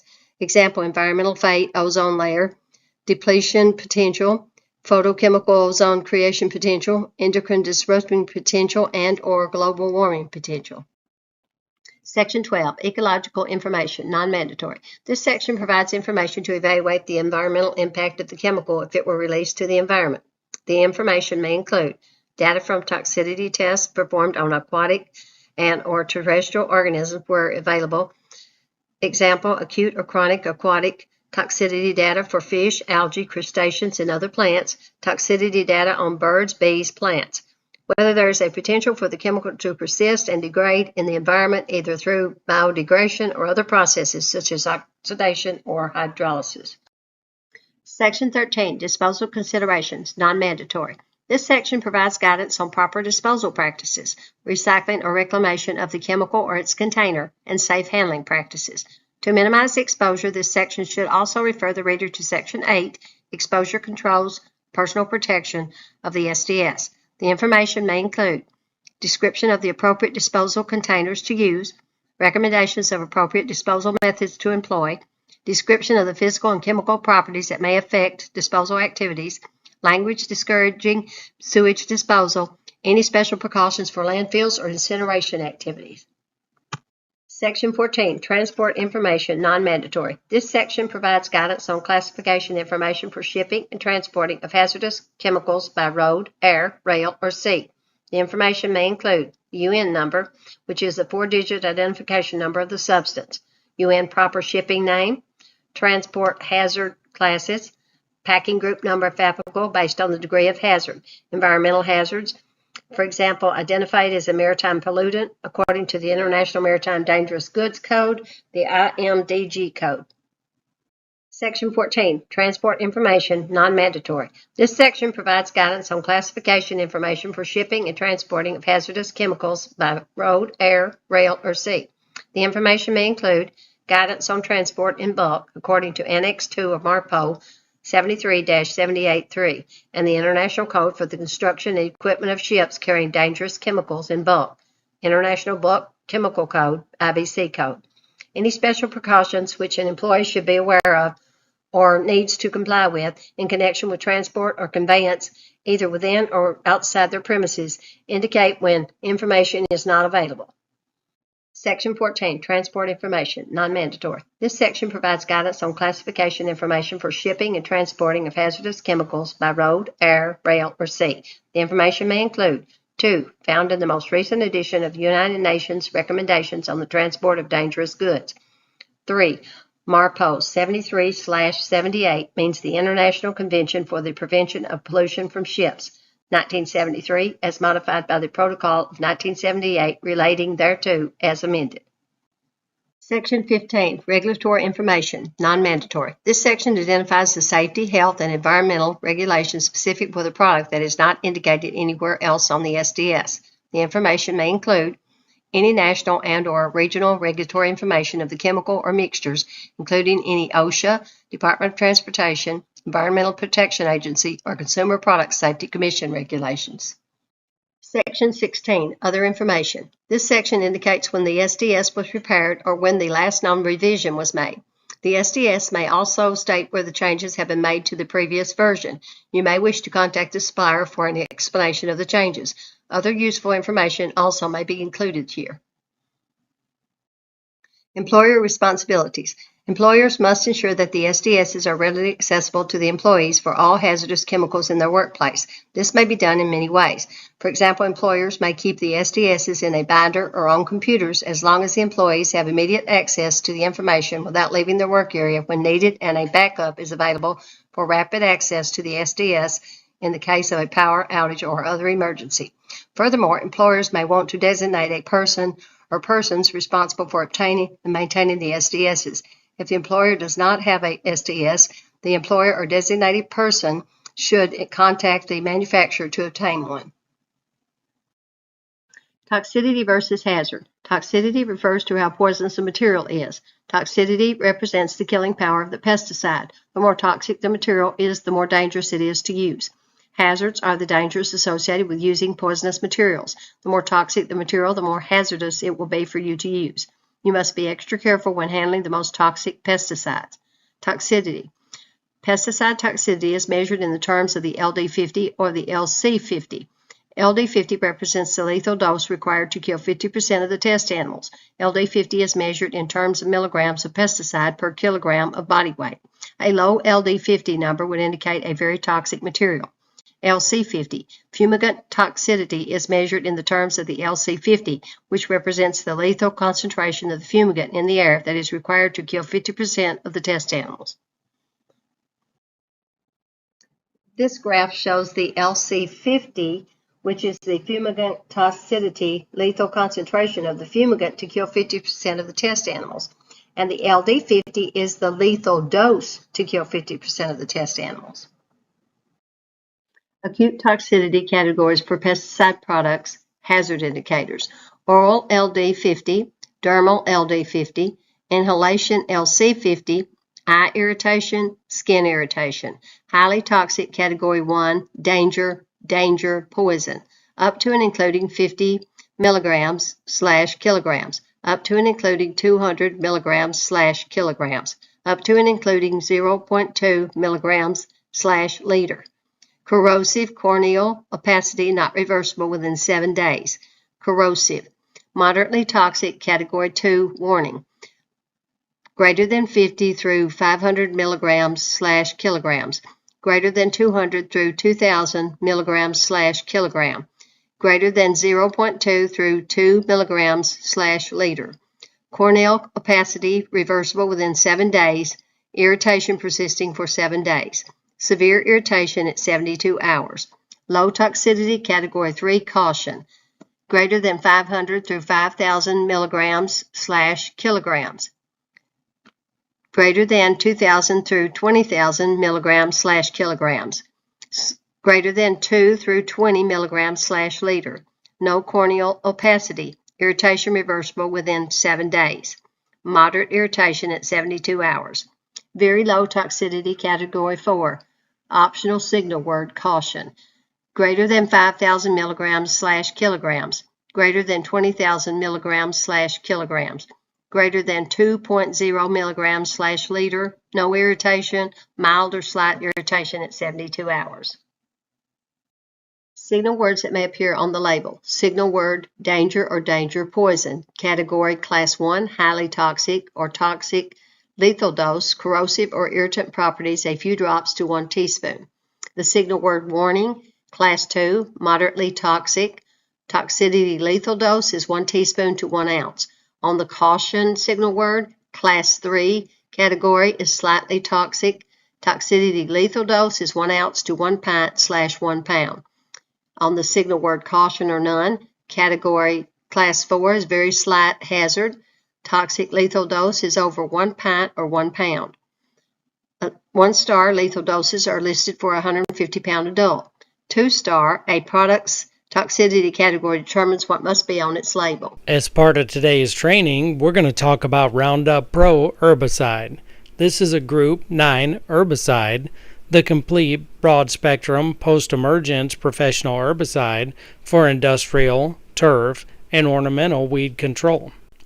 Complete directions for use. Avoid contact of herbicide with foliage, green stems, expose non-woody roots or fruit of crops, desirable plants and trees, because severe injury or destruction is likely to result.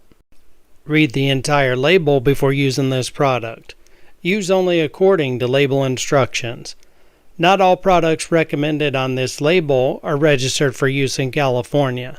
Check the registration status of each product in California before using. Read the limit of warranty and liability statement at the end of the label before buying or using. If terms are not acceptable, return it once unopened. This is an in-use product. Monsanto does not intend and has not registered it for reformulation. See individual container label for repackaging limitations. 1.0 ingredients. Active ingredient, glyphosate, and phosphonomethyl glycine in the form of isopropylamine, salt, 41%. Other ingredients, including surfactant, 59% for a total of 100%. Contains 480 grams per liter or 4 pounds per U.S. gallon of the active ingredient glyphosate in the form of isopropylamine, salt, equivalent to 356 grams per liter or 3 pounds per U.S. gallon of the acid glyphosate. 2.0 Important phone numbers. 1. For product information or assistance in using this product, call toll-free 1-800-332-3111.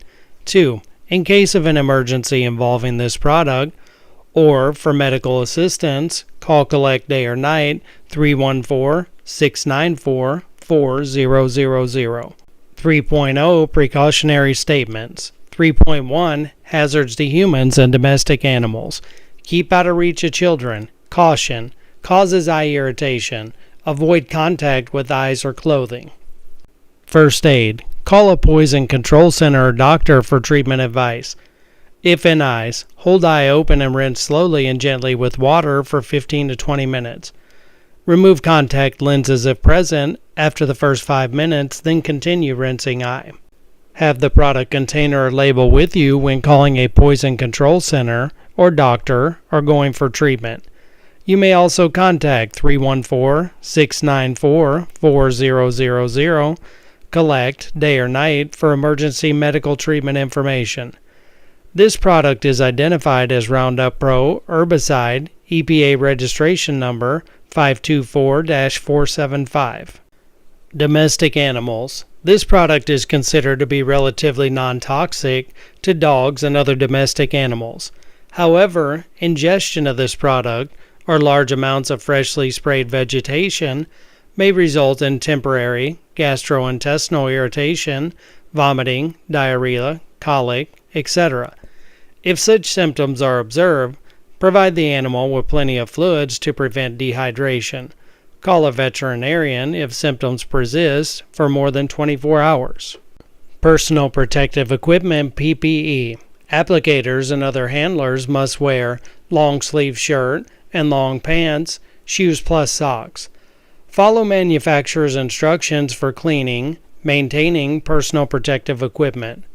If there are no such instructions for washables, use detergent and hot water. Keep and wash PPE separately from other laundry. Discard clothing and other absorbent materials that have been drenched or heavily contaminated with this product's concentrate. Do not reuse them. When handlers use closed systems in closed cabs or aircraft in a manner that meets the requirements listed in Worker Protection Standard WPS for agricultural pesticides 40 CFR 170-240D 4-6, the handler PPE requirements may be reduced or modified as specified in the WPS. Important: when a reduced PPE is worn because a closed system is being used, handlers must be provided all PPE specified above for applicators and other handlers, and have such PPE immediately available for use in an emergency, such as spill or equipment breakdown. 3.2 Environmental hazards. Do not apply directly to water, to areas where surface water is present, or to intertidal areas below the mean high water mark. Do not contaminate water when cleaning equipment or disposing of equipment wash waters. 3.3 Physical or chemical hazards. Spray solutions of this product should be mixed, stored, and applied using only stainless steel, aluminum, fiberglass, plastic, or plastic-lined steel containers. Do not mix, store, or apply this product or spray solutions of this product in galvanized steel or unlined steel, except stainless steel containers or spray tanks. This product or spray solutions of this product react with such containers and tanks to produce hydrogen gas, which may form a highly combustible gas mixture. This gas mixture could flash or explode, causing serious personal injury if ignited by open flame, spark, welder's torch, lighted cigarette, or other ignition source. Directions for use. It is a violation of federal law to use this product in any manner inconsistent with its labeling.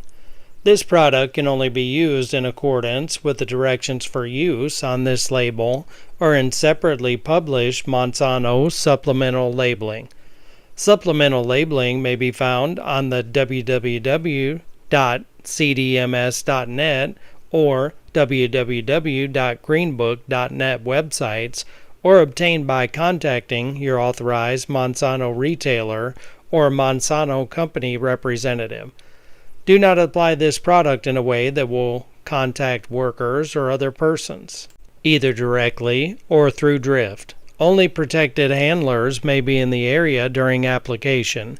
For any requirements specific to your state or tribe, consult the agency responsible for pesticide regulations.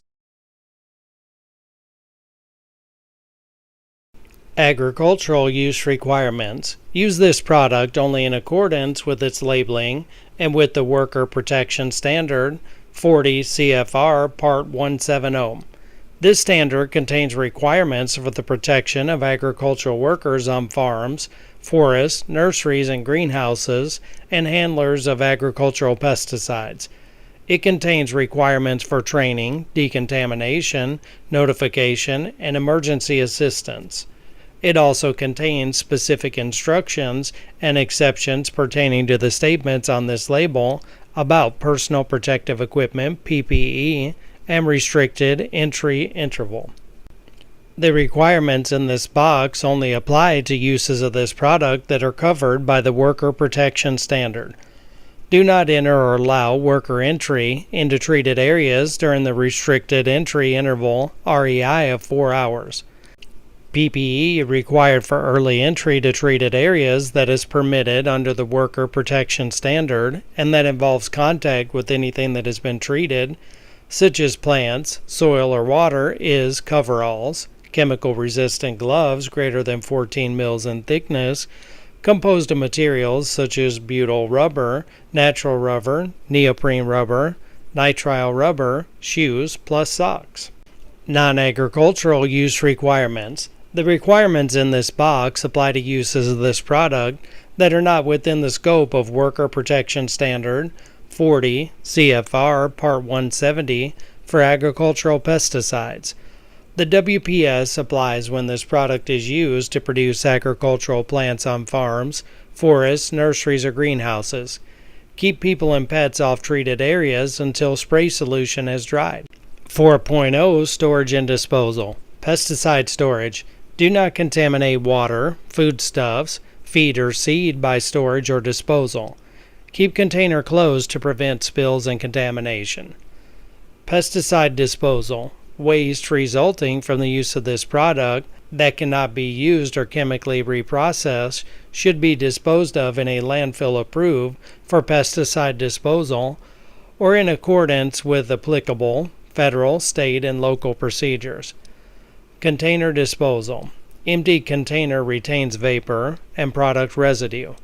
Observe all labeled safeguards until container is cleaned, reconditioned, or destroyed. For plastic one-way containers and bottles, do not reuse container. Triple rinse container, then puncture and dispose of in a sanitary landfill or by incineration, or, if allowed by state and local authorities, by burning.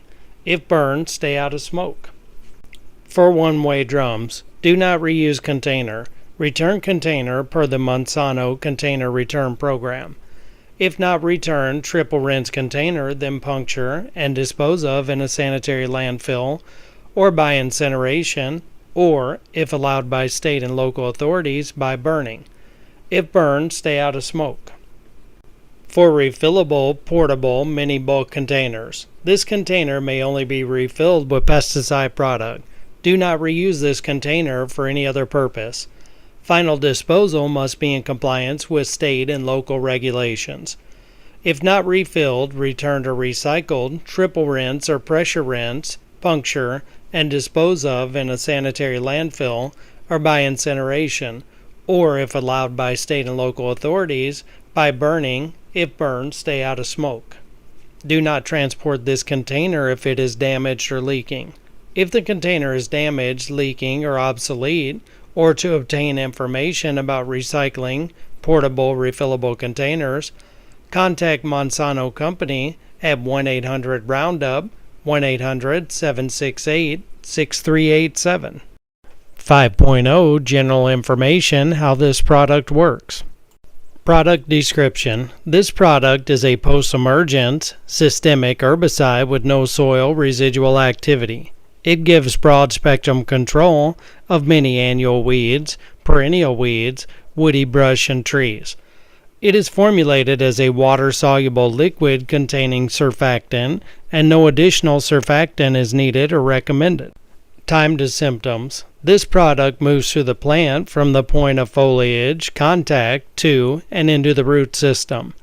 Visible effects are a gradual wilting and yellowing of the plant, which advances to complete browning of above-ground growth and deterioration of underground plant parts.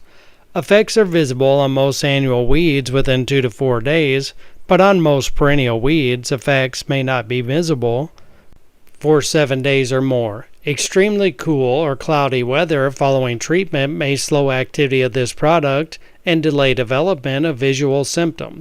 Mode of action in plants. The active ingredient in this product inhibits an enzyme found only in plants and microorganisms that is essential to the formation of specific amino acids. Cultural considerations. Reduced control may result when applications are made to annual or perennial weeds that have been mowed, grazed, or cut, and have not been allowed to regrow to the recommended stage for treatment. Rainfastness. Heavy rainfalls soon after application may wash this product off of the foliage, and a repeat application may be required for adequate control. No soil activity. Weeds must be emerged at the time of application to be controlled by this product. Weeds germinating from seed after application will not be controlled. Unemerged plants arising from unattached underground rhizomes or rootstocks of perennials will not be affected by this herbicide and will continue to grow. Tank mixing. This product does not provide residual weed control. For subsequent residual weed control, follow a label-approved herbicide program. Read and carefully observe the cautionary statements and all other information appearing on the labels of all herbicides used. Use according to the most restrictive precautionary statements for each product in the mixture. When this label recommends a tank mixture with a single generic active ingredient such as Diaron 2, 4-D or dicamba, the user is responsible for ensuring that the mixture product's label allows the specific application. Buyer and all users are responsible for all loss or damage in connection with the use or handling of mixtures of this product with herbicides or other materials that are not expressly recommended in this label. Mixing this product with herbicides or other materials not recommended on this label may result in reduced performance. Annual maximum use rate. The combined total of all treatments must not exceed 10.6 quarts of this product per acre per year. The maximum use rate stated throughout this product's labeling apply to this product combined with the use of all other herbicides containing glyphosate as the active ingredient, whether applied as mixtures or separately. Calculate the application rates and ensure that the total use of this and other glyphosate-containing products does not exceed stated maximum use rates. Attention! Avoid contact of herbicide with foliage, green stems, exposed non-woody roots, or fruita crops, desirable plants, and trees because severe injury or destruction may result. Avoid drift. Extreme care must be used when applying this product to prevent injury to desirable plants and crops. Do not allow the herbicide solution to mist, drip, drift, or splash onto desirable vegetation, since minute quantities of this product can cause severe damage or destruction to the crop, plants, or other areas on which treatment was not intended. The likelihood of injury occurring from the use of this product increases when winds are gusty, as the wind velocity increases, when wind direction is constantly changing, or when there are other meteorological conditions that favor spray drift. When spraying, avoid combinations of pressure and nozzle type that will result in splatter or fine particles mist that are likely to drift. Avoid applying at excessive speed or pressure. 6.1 Mixing with water. This product mixes readily with water. Mix spray solutions of this product as follows. Begin filling the mixing tank or spray tank with the required amount of clean water. Add the recommended amount of this product near the end of the filling process and mix well. Use caution to avoid siphoning back into the carrier source. Use approved anti-back siphoning devices where required by state and local regulations. During mixing and application, foaming of the spray solution may occur. To prevent or minimize foam, avoid the use of mechanical agitators, terminate bypass and return lines at bottom of the tank, and, if needed, use an approved anti-foam or defoaming agent. I'm going to let you review this chart for a few moments about the amount of Roundup Pro herbicide to add when mixing a desired volume of spray solution.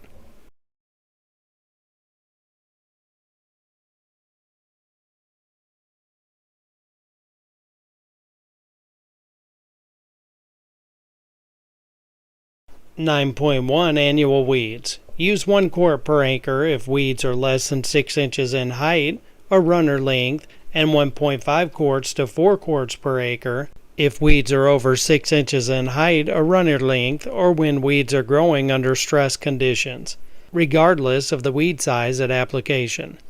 Treat tough-to-control weeds early when they are relatively small. This product may be tank mix provided that the specific tank mix product is registered for use on target site. Refer to these product labels for approved sites and application rates. For spray-to-wet applications, apply a 0.5% solution of this product to weeds less than 6 inches in height or runner length. Apply prior to seed head formation in grass or bud formation in broadleaf weeds. For annual weeds over 6 inches tall, or for smaller weeds growing under stress conditions, Use a 1 to 2% solution. Use the higher rate for tough-to-control species or for weeds over 24 inches tall. 9.2. Perennial weeds. Best results are attained when perennial weeds are treated after they reach the reproductive stage of growth, seed head initiation in grasses, and bud formation in broad leaves. For non-flowering plants, best results are obtained when the plants reach a mature stage of growth. In many situations, treatments are required prior to these growth stages. Under these conditions, use the higher application rate within the recommended range. Use a 2% solution on tough-to-control perennials such as Bermuda grass, dock, field bindweed, hemp, dogbane, milkweed, and Canada thistle. You have completed Part 2 of this course on understanding the label, SDS, and toxicity. Please proceed to Part 3. Today's course is on vegetation control for rights-of-way. Why control vegetation, vegetation control options, and vegetation control programs. Enhancing safety for motorists and workers. Key objectives and benefits of vegetation management. Managing vegetation on rights-of-way involves strategic planning to meet multiple objectives. Roadside Safety Recovery Zones. The Safety Recovery Zone, also known as the Clear Zone, is essential for preventing severe accidents.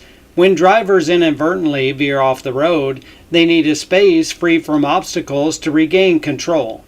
This zone offers an area where they can stop or direct the vehicle safely. Roadside Safety Recovery Zones. The width of the recovery zone is typically determined by the road's design speed, traffic volume, and surrounding topography. Roads designed for higher speeds, like highways or those with high traffic density, require wider safety recovery zones to account for the greater momentum and risk involved when vehicles leave the road. Steeper slopes, like those seen with cut-and-fill construction, may also necessitate wider zones. On high-speed curves, where vehicles are more likely to drift off sharply, wider recovery zones reduce the risk of fatal accidents, particularly by removing trees and other obstructions in these high-risk areas. The presence of vegetation, especially large trees in this zone, is a major concern, as collisions with trees are one of the leading causes of roadside fatalities. In response, many state and local transportation authorities regulate the allowable size of trees and shrubs in these zones to minimize collision risk. Utility and railroad safety hazards. In utility and railroad rights-of-way, worker safety is paramount. Thick vegetation obstructs visibility, creating hazards when crews need access for inspections or repairs. Clearing vegetation in these areas ensures that workers can access and maintain equipment with clear visibility and secure footing, enhancing both worker and operational safety. Preventing snow and ice hazards. In regions with harsh winters, vegetation can exacerbate hazards. Overhanging branches or dense roadside vegetation can interfere with snow removal and extend the time it takes for snow and ice to melt, making roads slippery and dangerous. Maintaining low vegetation levels helps control snowdrifts and minimizes accumulation on travel lanes. Enhancing visibility and signage. Maintaining sign visibility. Clear signage is essential for safe driving. Signs convey information, provide warnings, and guide motorists, especially in unfamiliar areas. Overgrown vegetation that obstructs signs can lead to accidents or driver confusion. Regular trimming of plants near signs ensures that they are visible at all times and helps drivers navigate safely. Improving sight distance on rural roads. Sight distance is essential for safe driving, as it allows motorists time to make informed decisions about passing, stopping, and merging, especially on two-lane rural roads where visibility is often reduced by hilly terrain or winding paths. Vegetation control is especially important on these roads where curves and intersections create natural blind spots. As speed increases, the required sight distance increases as well, making vegetation management critical in maintaining visibility. Vegetation blocking intersections or roadside curves can prevent drivers from seeing oncoming vehicles, pedestrians, or obstacles. By regularly trimming vegetation in high-risk areas, road agencies help maintain safe sight distances, allowing drivers to see potential hazards and make necessary maneuvers well in advance. Preventing hazardous overgrowth on shoulders. Overgrown vegetation along the shoulders of roads can cause various hazards, especially on narrow, two-lane highways. Tall grasses or shrubs can obscure the shoulder, narrowing the roadway and potentially forcing drivers toward the center of the road, increasing the risk of head-on collisions. Vegetation growth along shoulders also encourages a phenomenon known as road narrowing, where drivers feel psychologically pushed towards the middle of the road, often resulting in unsafe passing and erratic lane positioning. Furthermore, some drivers struggle with depth perception on the vehicle's right side, which can cause them to veer toward the center when the shoulder vegetation is dense. By keeping roadside shoulders clear, agencies create a safer, more defined driving space, improving the flow of traffic and reducing the chance of erratic driving behavior. Ensuring proper drainage and road longevity. Drainage management on road shoulders. Vegetation can impede drainage by blocking water flow in ditches and along shoulders, leading to dangerous puddles or ice patches.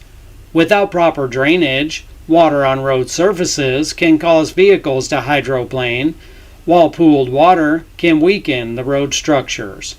Controlling vegetation ensures water flows freely away from roadways, helping to prevent accidents and preserve road integrity. Erosion and surface degradation. Uncontrolled vegetation can cause significant damage to road surfaces. Plants that take root in cracks can exacerbate these gaps, allowing water infiltration and accelerating deterioration. Roots, especially those from hardy weeds and plants with spreading rhizomes, penetrate pavement and accelerate cracking, which weakens road structures over time. Water pooling in these cracks during rain or freeze-thaw cycles in colder climates can further expand the damage. Shaded areas where moisture lingers longer are particularly prone to this issue. By removing vegetation regularly, especially along paved shoulders, agencies prevent structural degradation, extend the lifespan of road structures, and reduce costly repairs over time. Snowdrift control and debris management. In winter, dense vegetation can lead to snowdrifts by blocking wind flow, which would otherwise disperse snow. Snow buildup can be hazardous and costly to clear. Controlling vegetation near roadsides reduces snow accumulation, lowering both maintenance expenses and accident risk. Fire hazard reduction. Fire hazard reduction, reducing flammable vegetation in fire-prone areas. In fire-prone regions, vegetation management is especially crucial for preventing wildfires.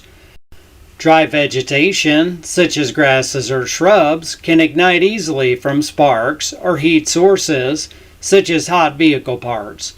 Rights-of-way often include areas with highly flammable plant species, like dry annual grasses, common in the western U.S., which become tender during droughts. How many of you have been driving down a road, you're just driving, cruising along, and you notice that the weeds and brush are growing too close to the road? I can tell you I've seen that all throughout the country, especially more in rural areas, although I've seen it in some urban cities, especially ones where we've really let them decay. But the reality is there's some major issues that can happen with this. Now, we talked about the damage it can do to roads and the obstructions for drivers, but also the fire hazard's a really big deal. So especially in areas that are drought prone out west, we need to really think about the fact that this type of brush and debris growing right next to the road is going to be a huge issue and can lead to fires. And when you have fires on roadways, those of you that have not dealt with them or driven through them, it's a really big deal. It can shut down traffic, it can stop visibility. It's just not something we want to deal with. So right of way is a very important thing, and controlling this vegetation can actually save lives. Regular removal of such vegetation in roadside and utility areas helps create fire breaks, limiting the spread of wildfires and offering access points for firefighting efforts.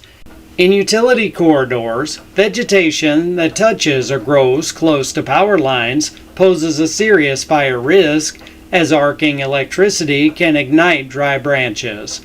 By clearing fire-prone vegetation, agencies mitigate the risk of fires igniting along these corridors, protecting both the infrastructure and nearby communities.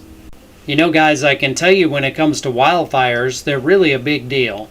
Here I'm on fire.ca.gov. This is a California government wildfire website, and they talk about wildfires. They even have a live map kind of showing you where active burns are.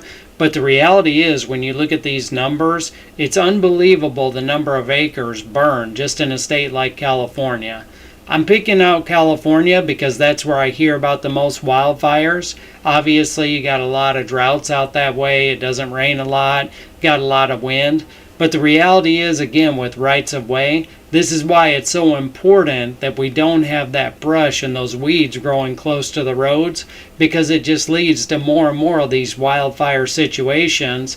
And also, making sure that the brush and debris is trimmed back from the roads really helps firefighters. If you think about it, if there's a highway that's already going to be concrete, and then the brush and weeds are trimmed back, this is a nice little break for the fire where it can't just come across as easily. So this can really help them in their firefighting efforts, as well as we talked about, just protect the roads and the drivers themselves.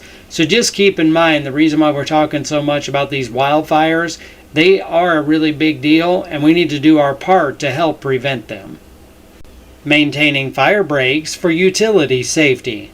Electric utility rights of way often require strict vegetation management to prevent trees from contacting power lines, which can spark fires. Fire breaks, cleared areas around power lines and substations, act as barriers, preventing the spread of fires and allowing firefighters access to these critical areas during emergencies. Fire prevention in utility zones is especially important to prevent fires from affecting populated areas nearby. Minimizing environmental impacts. Preventing soil erosion and sediment runoff. Rights of way often border water bodies where erosion and runoff can lead to pollution. Grass or low-growing native plants act as biofilters, trapping sediment and allowing water to flow freely, preventing erosion from washing soil and pollutants into streams or rivers. Protecting local wildlife and ecosystems. Vegetation management practices can support local wildlife and ecosystems by preserving native plant species and preventing the spread of invasive species. Invasive plants, if left uncontrolled, can quickly dominate an area, outcompete native flora, which disrupts habitats for local wildlife. Managing rights of way with a focus on biodiversity allows these areas to serve as ecological corridors, supporting a range of species while minimizing negative impacts on the ecosystem. Certain management practices like selective clearing and establishing native vegetation promote habitat conservation. This approach balances infrastructure maintenance with environmental stewardship, ensuring that rights of way contribute positively to the surrounding ecosystem. Controlling noxious and invasive species. State laws often mandate the control of invasive or noxious weeds. which can damage crops, ecosystems, or public health. These plants can quickly dominate areas and disrupt natural ecosystems. Vegetation managers are responsible for identifying and removing noxious species, protecting agricultural interests, and preserving native ecosystems. Infrastructure and equipment maintenance. Preventing vegetation encroachment on equipment. When vegetation encroaches on infrastructure like utility poles, substations, or railway equipment, it can obstruct inspections, create access issues, and accelerate equipment wear. Dense vegetation around equipment retains moisture, which can corrode metal components, decreasing the lifespan of the equipment and leading to more frequent repairs. This is especially problematic for electrical equipment, where moisture retention around cables or substations increases the risk of short circuits and electrical fires. Regularly cleaning vegetation around these areas allows for easier maintenance and helps to reduce equipment deterioration caused by environmental factors. Ensuring access for inspection and repairs. Railroads, utilities, and pipelines require clear access for routine and emergency inspections. Dense growth along rail lines or around utility poles can obstruct visibility, making it difficult for inspectors to spot potential problems. Clearing these areas ensures fast, safe access for repair and maintenance crews. Cost savings from proactive vegetation management. Reducing repair and maintenance cost. By proactively managing vegetation, agencies minimize damage to infrastructure and lower maintenance cost.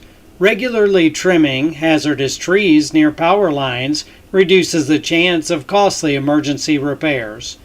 Similarly, well-managed vegetation along roadsides prevents surface degradation, reducing the need for frequent repaving. Extending infrastructure lifespan. Proactive vegetation management is essential for preserving the functionality and longevity of infrastructure. By controlling plant growth around roads, railroads, and utility lines, agencies prevent damage from root intrusion, reduce corrosion risk, and maintain clear access for routine maintenance. For instance, trimming vegetation around drainage systems prevents sediment buildup, which can lead to blockages and erosion if left unmanaged. Regular clearing also reduces the risk of fire damage in fire-prone areas, particularly for electrical and pipeline infrastructure. By extending the lifespan of infrastructure through vegetation control, agencies not only save on repair costs, but also ensure that these structures continue to operate safely and efficiently. Roadside rights-of-way. Roadside areas are managed primarily to enhance motorist safety and maintain road functionality. Safety recovery zones and clear shoulders ensure a safe space for vehicles that veer off the road and provide clear sight distances for safe driving. Regularly trimmed vegetation along ditches and shoulders improves drainage, which prevents erosion and water buildup that can lead to dangerous road conditions. In winter, keeping shoulders clear helps control snowdrift and reduces the likelihood of snow accumulation on the road. Roadside vegetation control also enhances aesthetics, creating an orderly and visually appealing landscape for travelers while supporting native plants that stabilize the soil and prevent erosion. Utility and railroad safety hazards. In the case of utility and railroad rights-of-way, vegetation management is vital for safety. Dense vegetation can create hazards by blocking visibility or access for utility and railroad workers, slowing down emergency responses or routine maintenance. For utility lines, overgrown trees pose a risk of electrical contact, which can lead to electrocution, fires, or power outages.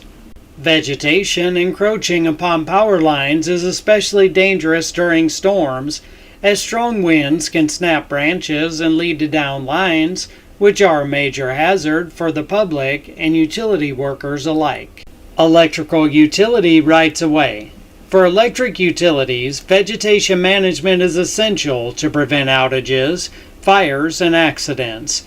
Trees and tall vegetation near power lines can lead to power interruptions and fire hazards. Maintaining adequate clearance between conductors and vegetation reduces the risk of arcing, a situation where electrical discharge can occur, posing a fire hazard. In addition to this, keeping vegetation clear around substations and storage areas reduces fire risk, prevents equipment corrosion, and ensures accessibility for emergency crews during power outages or storms. Frequent inspection and maintenance are crucial for preventing overgrown plants from interfering with power lines, poles, or other utility structures. Along railroad lines, vegetation growing too close to tracks can cause problems with visibility for train engineers, particularly around curves and crossings. Clear sight lines along tracks and at road crossings allow operators to see potential obstructions and hazards on the rails. Maintaining vegetation-free areas along utility and railroad lines enables safe and efficient maintenance, reduces fire risk, and protects workers by ensuring clear paths and visibility. Pipeline rights-of-way. Pipeline rights-of-way require clear access for inspections and repairs, and vegetation control is crucial in preventing root intrusion, which could damage pipes and lead to leaks. By keeping pipelines clear of dense vegetation, agencies allow inspectors to detect leaks, corrosion, and other potential issues that may compromise the safety and integrity of the pipeline. Pipeline corridors, often running through remote or natural areas, can also support native vegetation selectively, balancing environmental goals with infrastructure protection. Additionally, maintaining fire breaks near pumping stations and storage areas reduces fire risk, and these clear zones enable quick access for maintenance or emergency repairs. Vegetation control options. Managing vegetation and rights-of-way requires a strategic approach to control unwanted weed species and support the growth of desirable plants. Various vegetation control methods can either stress unwanted vegetation or create favorable conditions for desired plants. These methods include biological, cultural, preventative, manual, mechanical, and chemical controls. Often, no single method proves universally effective, so comprehensive vegetation management programs rely on an integrated approach. Combining multiple methods allows managers to ensure safe and reliable rights-of-way while optimizing costs. How can the use of beneficial insects help in weed management?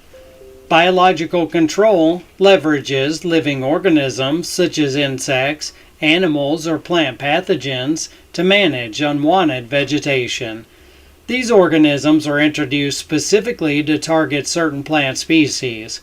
For example, state and federal agencies may release insects or animals that naturally regulate weed populations over the long term.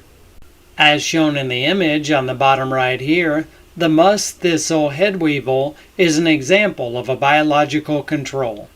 Although biological control methods are relatively inexpensive to maintain, they usually show slow results as they require time for the organism populations to establish and grow. Additionally, biological controls are typically weed-specific, making them suitable mainly for regional programs targeting particular weed types, with rights-of-way as secondary beneficiaries. While biological controls may not eradicate weeds completely, they can effectively reduce the spread and impact. Animal control. Goats, for example, may graze in areas challenging for large equipment to access, while specific insects, like those that burrow into seed heads or feed on plant roots, are used to control weeds like musk, thistle, purple, loosestrife, and leafy spurge. Over time, these insects multiply, helping to curb weed population in rights of way. Cultural controls. Cultural controls focus on preventing weed establishment through early intervention and indirect management strategies. One effective technique involves planting native vegetation such as wildflowers and perennial grasses to create competition for resources like nutrients, water, and sunlight, which limits the space for unwanted species. Allothropy, a natural phenomenon where certain plants release chemicals that inhibit the growth of neighboring species, also plays a role in cultural control. Plant selection tailored to specific site conditions is essential. For instance, drought-resistant or salt-tolerant grasses may be planted along highways, subject to winter salting, and native wildflowers provide visual appeal while slowing weed invasions. Other cultural control methods, such as strategic timing of treatments, adjusting cutting heights, and using fertilizers, lime, or mulch, promote the development of desirable vegetation without chemical or mechanical intervention. Liming, for example, reduces soil acidity, preventing the establishment of certain weeds, while mulching helps retain soil moisture and suppress weeds. In some cases, control fire can encourage the growth of desired vegetation, like prairie plants, but fire management on rights of way is often restricted due to smoke hazards and local fire regulations. Cultural control methods thus combine plant selections with environmental modifications to sustain native plant communities and minimize weed intrusion. Manual controls. Manual control methods utilize hand-operated tools to manage vegetation, offering a highly selective approach to weed management. This technique includes the use of equipment such as string trimmers, chainsaws, brush hooks, machetes, hoes, and shovels. Manual control is particularly advantageous in areas where mechanical methods may be impractical or too invasive, such as sites with sensitive ecosystems, steep terrains, or close to valuable infrastructure. When employing manual controls, operators must prioritize safety due to the inherent risk associated with using sharp tools. Personal protective equipment, PPE, is essential and typically includes safety goggles, gloves, ear protection, long sleeves, and sturdy footwear to safeguard against injuries. Additionally, operators face increased exposure to road traffic and the potential for trips and falls on uneven ground, which necessitates careful attention to surroundings and working conditions. While manual control is often labor-intensive and time-consuming, it allows for greater precision in targeting specific weeds, thereby minimizing collateral damage to desirable plant species. For instance, using a chainsaw to selectively cut unwanted trees can prevent the disruption that might occur if a large mower were to indiscriminately clear an area.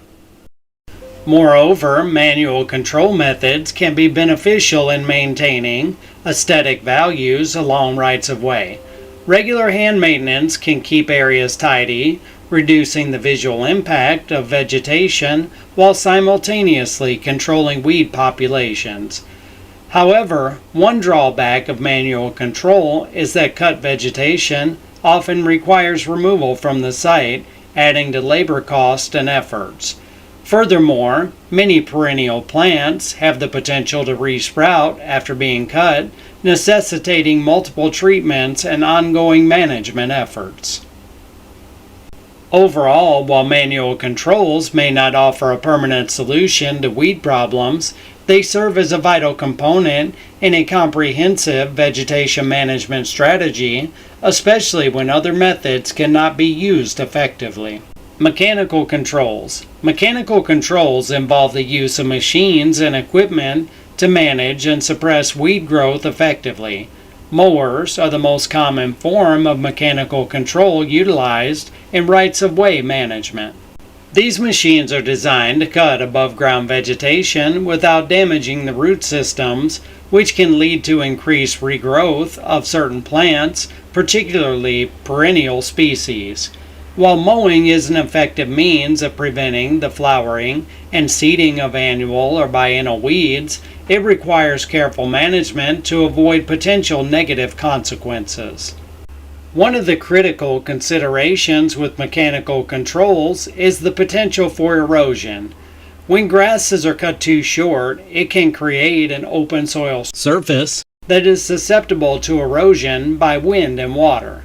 Additionally, close cutting practices can encourage the invasion of broadleaf weeds, leading to a shift in plant community dynamics that may favor undesirable species. Moreover, if the cut material is not properly managed, it can smother desirable grasses, create fire hazards, or obstruct drainage systems during heavy rains, compounding maintenance challenges. In terms of equipment, mechanical controls encompass a range of cutting implements, including rotary mowers, flail mowers, and sickle bar mowers. The choice of mower depends on the specific application and the scale of the operation.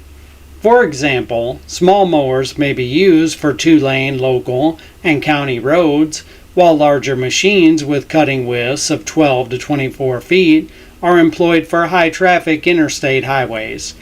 Different types of cutting heads can also be utilized, each suited for specific vegetation types and mowing conditions.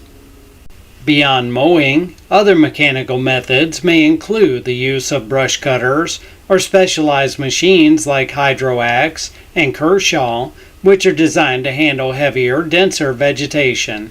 These machines can effectively clear brush and shrubs, maintaining rights-of-way and preventing encroachment into roadways or utility lines. Innovative mechanical techniques, such as the application of geotextile mats or polymer barriers, are also gaining popularity. These materials can prevent weed growth by suppressing sunlight and disrupting the soil environment, providing a temporary solution to weed infestations. However, such methods are generally not suitable for extensive clearing operations and should be viewed as supplementary to broader mechanical strategies. Chemical controls. Chemical control methods represent a powerful approach to vegetation management, utilizing herbicides and plant growth regulators to selectively target and manage weed populations. This method involves careful planning and application, requiring knowledge of various herbicides, their mechanisms of action, and their specific effectiveness against different weed types. The selection of herbicides is critical and often involves assessing the spectrum of control offered by each chemical. Some herbicides are designed to target specific weed species, while others may have broader applications. This specificity allows managers to choose herbicides that effectively control undesirable plants without adversely affecting desirable vegetation nearby. Additionally, the timing and method of application play crucial roles in the efficacy of chemical control. For instance, applying herbicides at the correct growth stage of the target weed can significantly improve control success. Herbicides can provide both short-term and long-term management options, with some formulations designed to suppress growth for extended periods. Certain pre-emergent herbicides, for example, can prevent weed seed germination, effectively reducing weed populations before they establish. Post-emergent herbicides, on the other hand, work by targeting actively growing weeds, which can be particularly effective during periods of rapid plant growth. Despite the advantages of chemical controls, they are not without challenges. The potential for off-target damage to desirable plants is a significant concern, necessitating precise application techniques and equipment calibration. Proper training for applicators is essential to minimize risk and ensure compliance with local regulations regarding herbicide use. Additionally, there are growing concerns about the environmental impacts of chemical applications, including potential effects on non-target organisms, water quality, and soil health.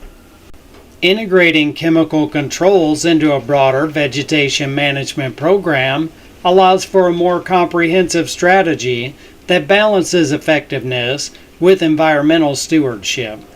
By utilizing chemical methods alongside manual, mechanical, and cultural controls, managers can develop a holistic approach that optimizes weed management while minimizing negative impacts on the surrounding ecosystem. In summary, while chemical controls offer many benefits for managing vegetation and rights of way, they require careful consideration and implementation within a broader, integrated pest management strategy to achieve sustainable outcomes. Right-of-way vegetation management is essential for public safety and infrastructure reliability. Because each control method has unique advantages and limitations, no single technique can address all vegetation management needs.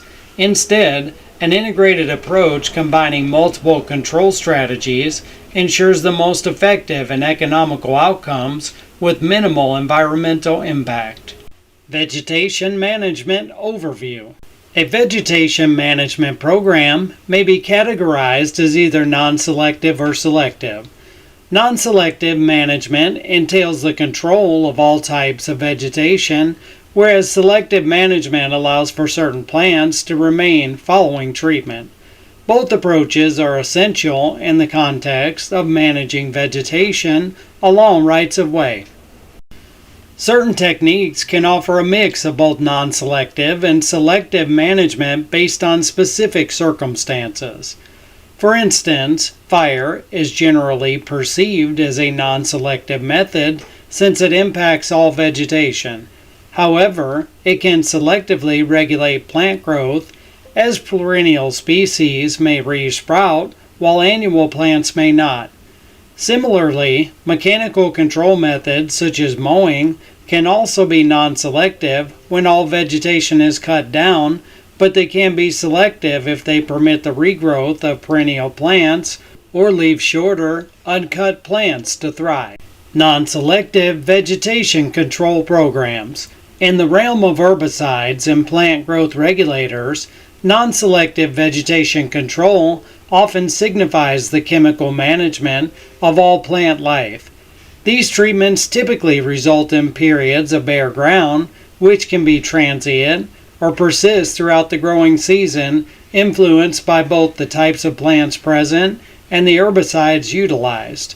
Non-selective control can be achieved through various methods. After the emergence of weeds, total control can be achieved with non-selective, post-emergence herbicides that lack residual activity in the soil. If rainfall is frequent throughout the growing season, this control may be short-lived, allowing new plants to establish shortly after treatment. Conversely, if conditions remain dry post-treatment, bare ground can persist despite the absence of residual soil activity. Complete control can also be accomplished with soil-active herbicides applied prior to weed emergence. These herbicides rely on rain to infiltrate the upper soil layers where weed seeds are poised to germinate. For optimal effectiveness, applications should be conducted before weeds sprout and ideally coincide with an expected rainfall that will aid in herbicide absorption into the soil. In many regions of the U.S., early spring is the preferred application time, while in drier areas, treatments may occur during the fall or winter to leverage winter precipitation. For areas with existing weeds, combining non-selective herbicides which are absorbed through the leaves with those exhibiting residual soil activity, can facilitate total control.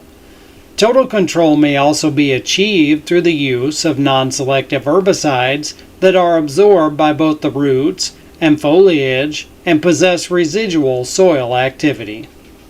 Since no single herbicide can manage all plant types, tank mixing different herbicides becomes a crucial strategy for effective non-selective weed control.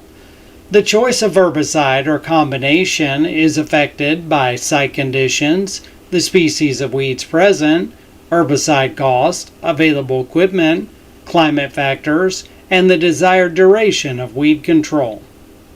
Guide rails. Guide rails serve to keep vehicles from leaving the road where recovery space is limited, as well as to provide motorists with visual cues. To maintain visibility and facilitate inspections by maintenance personnel, it is crucial to control weeds around these rails. Vegetation can cause moisture retention, leading to rust on the rails. Guide rails are typically installed in asphalt, gravel, or grassy areas, and materials like aggregates and winter abrasives can collect beneath them, increasing moisture retention and promoting weed growth. Weeds can also infiltrate the spaces around guide rail support posts fixed in asphalt. Weed control in these areas generally employs chemical and/or manual methods. When guide rails are secured in asphalt, addressing cracks and crevices is vital for effective weed control. Various techniques can be utilized for treating guide rails, such as handgun sprayers, short booms with nozzles targeting each side, flood nozzles, or off-center nozzles treating the front and underside of the rails. While mowing is straightforward in front of guide rails, the rear can be more challenging. Median barriers. Median barriers help prevent traffic from encroaching into opposing lanes and, like guide rails, often gather aggregates and abrasives that foster weed growth. Weeds are generally controlled through manual methods or herbicide applications using a variety of techniques, including handguns and off-center or straight stream nozzles. Treatments are typically spot applications.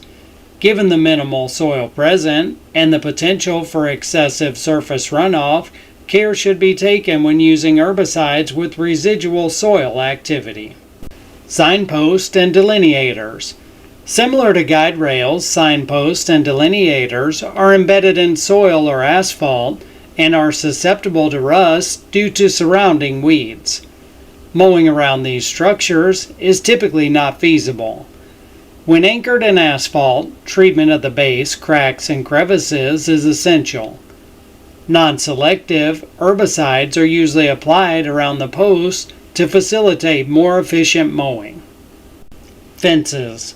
Weed management around fences can be complicated due to the difficulty of mowing in those areas. The optimal approach is to apply a banded residual weed control treatment, although care must be taken to avoid harming nearby trees whose roots might absorb residual herbicides. When using such herbicides near trees, it is crucial to read the label to ensure safety for desirable species. In many cases, applying herbicides without residual soil activity may be the safer option. Weeds near fences are typically treated using handgun or backpack sprayers. Structures, abutments, headwalls, and inlets. Vegetation around abutments and headwalls can hinder maintenance and cause issues with drainage visibility. Weeds around drain inlets must be managed to maintain proper drainage functionality. Herbicides are commonly applied using handguns or backpack sprayers, with caution taken to avoid spraying directly into the drainage system. Storage yards. Effective weed control in storage yards is essential for safety, aiding workers in locating parts and supplies, and minimizing equipment deterioration. Mowing can be challenging due to obstructions, making herbicide applications a preferred method of control. If space allows, a combination of broadcast herbicide application and handheld equipment can be used for hard-to-reach areas. Granular and pelleted herbicide formulations are convenient options in storage yards. Road shoulders. Total vegetation management along road shoulders prevents weed growth that can deteriorate asphalt and creates a clear stopping area for motorists, reducing fire risk. Weeds can destabilize the soil, while a weed-free shoulder maintains compactness for safer vehicle movement and reduces erosion. Non-selective herbicide treatments are recommended to keep shoulders clear without disturbing the surface, typically applied from a moving vehicle outfitted for this task. Curbs, gutters, and median islands. When we look at curbs, gutters, and median islands, they feature diverse materials such as soil, concrete, asphalt, gravel, and brick. Non-soil surfaces often have cracks that enable weed growth, which can attract litter and pest. Residual soil-active herbicides are used to treat these areas to suppress weeds, generally applied using a backpack or a handgun. Ditches. Roadside ditches may be kept clear of weeds to ensure swift water drainage after storms. Vegetation can impede water flow and trap soil, leading to accumulation that must be removed to maintain ditch functionality. Residual, slow-active herbicides are often applied along these ditches during dry periods, with careful selection of herbicides based on water usage after leaving the right-of-way. Railroad bridges. To prevent vegetation around the wooden supports of railroad bridges, residual soil-active herbicides are applied early in the growing season. Treatment can be conducted manually with granular spreaders or through specialized equipment like bridge booms on high rail trucks. These booms feature clustered off-center nozzles that spray in opposing directions and can be adjusted for height. A buffer strip must be maintained before and after any water bodies in accordance with label guidelines. Railroad yards. To maintain long-term vegetation control, residual soil-active herbicides are used early in the growing season around rail yards, switches, buildings, and storage spaces. Typically, a fixed boom sprayer with a flat fan or off-center nozzle is mounted on high rail trucks or rail cars for application. Handheld spray guns are also utilized for treating inaccessible areas near buildings. Line of road. In railroad vegetation management, the line of road phase focuses on controlling vegetation along main and branch lines, as well as around signs and other trackside features. This usually requires post-emergence treatments for immediate weed control.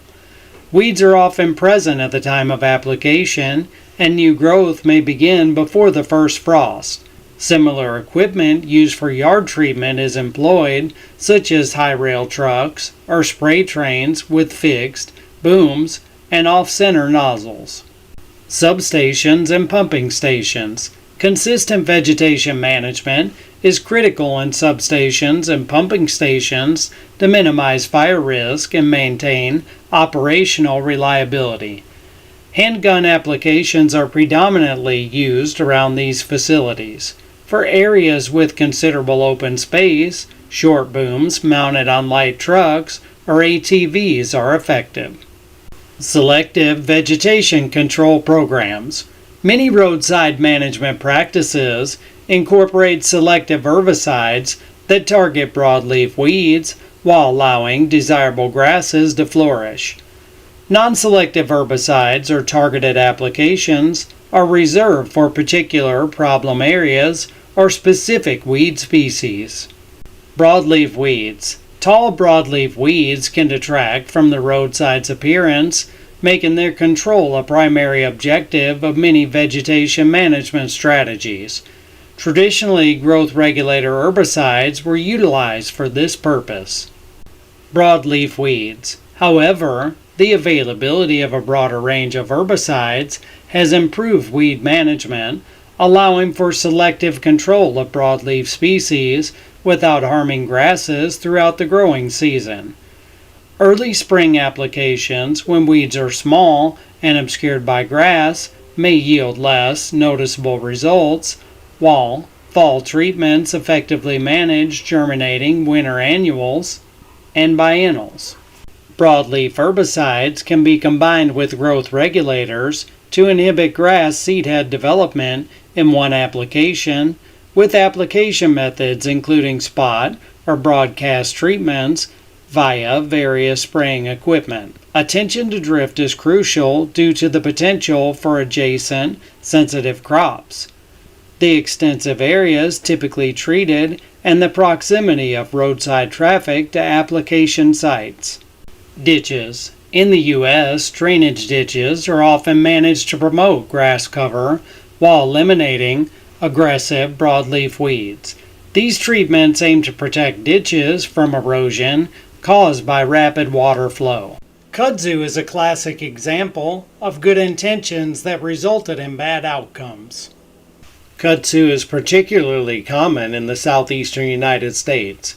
Landowners know all too well that kudzu can stifle agricultural production as well as timber growth.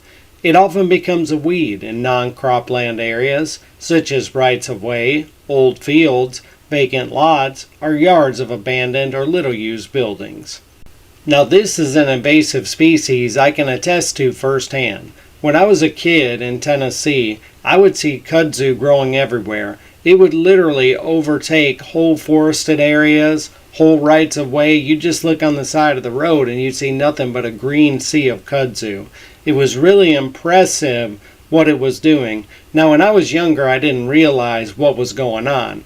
I didn't realize it had actually been planted by the government, but I could even see as a kid, like it was overtaking telephone poles, road signs. It was just unbelievable how this stuff was just so invasive and just taking over everything.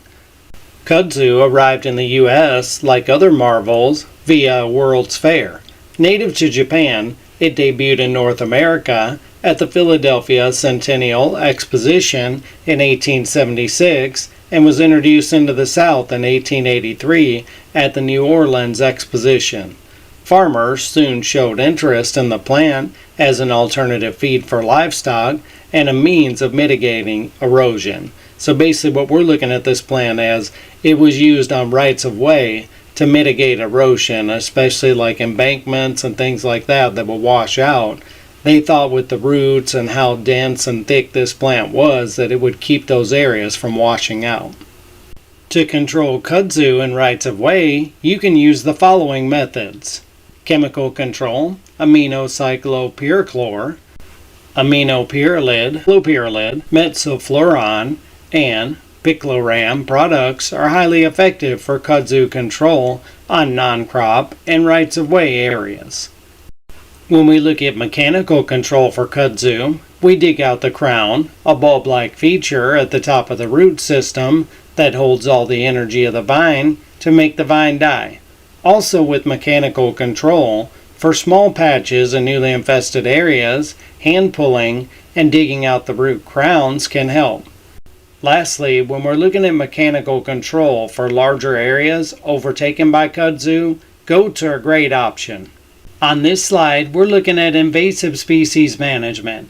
Invasive species pose significant challenges in vegetation management. Look, as you can see here, arundo.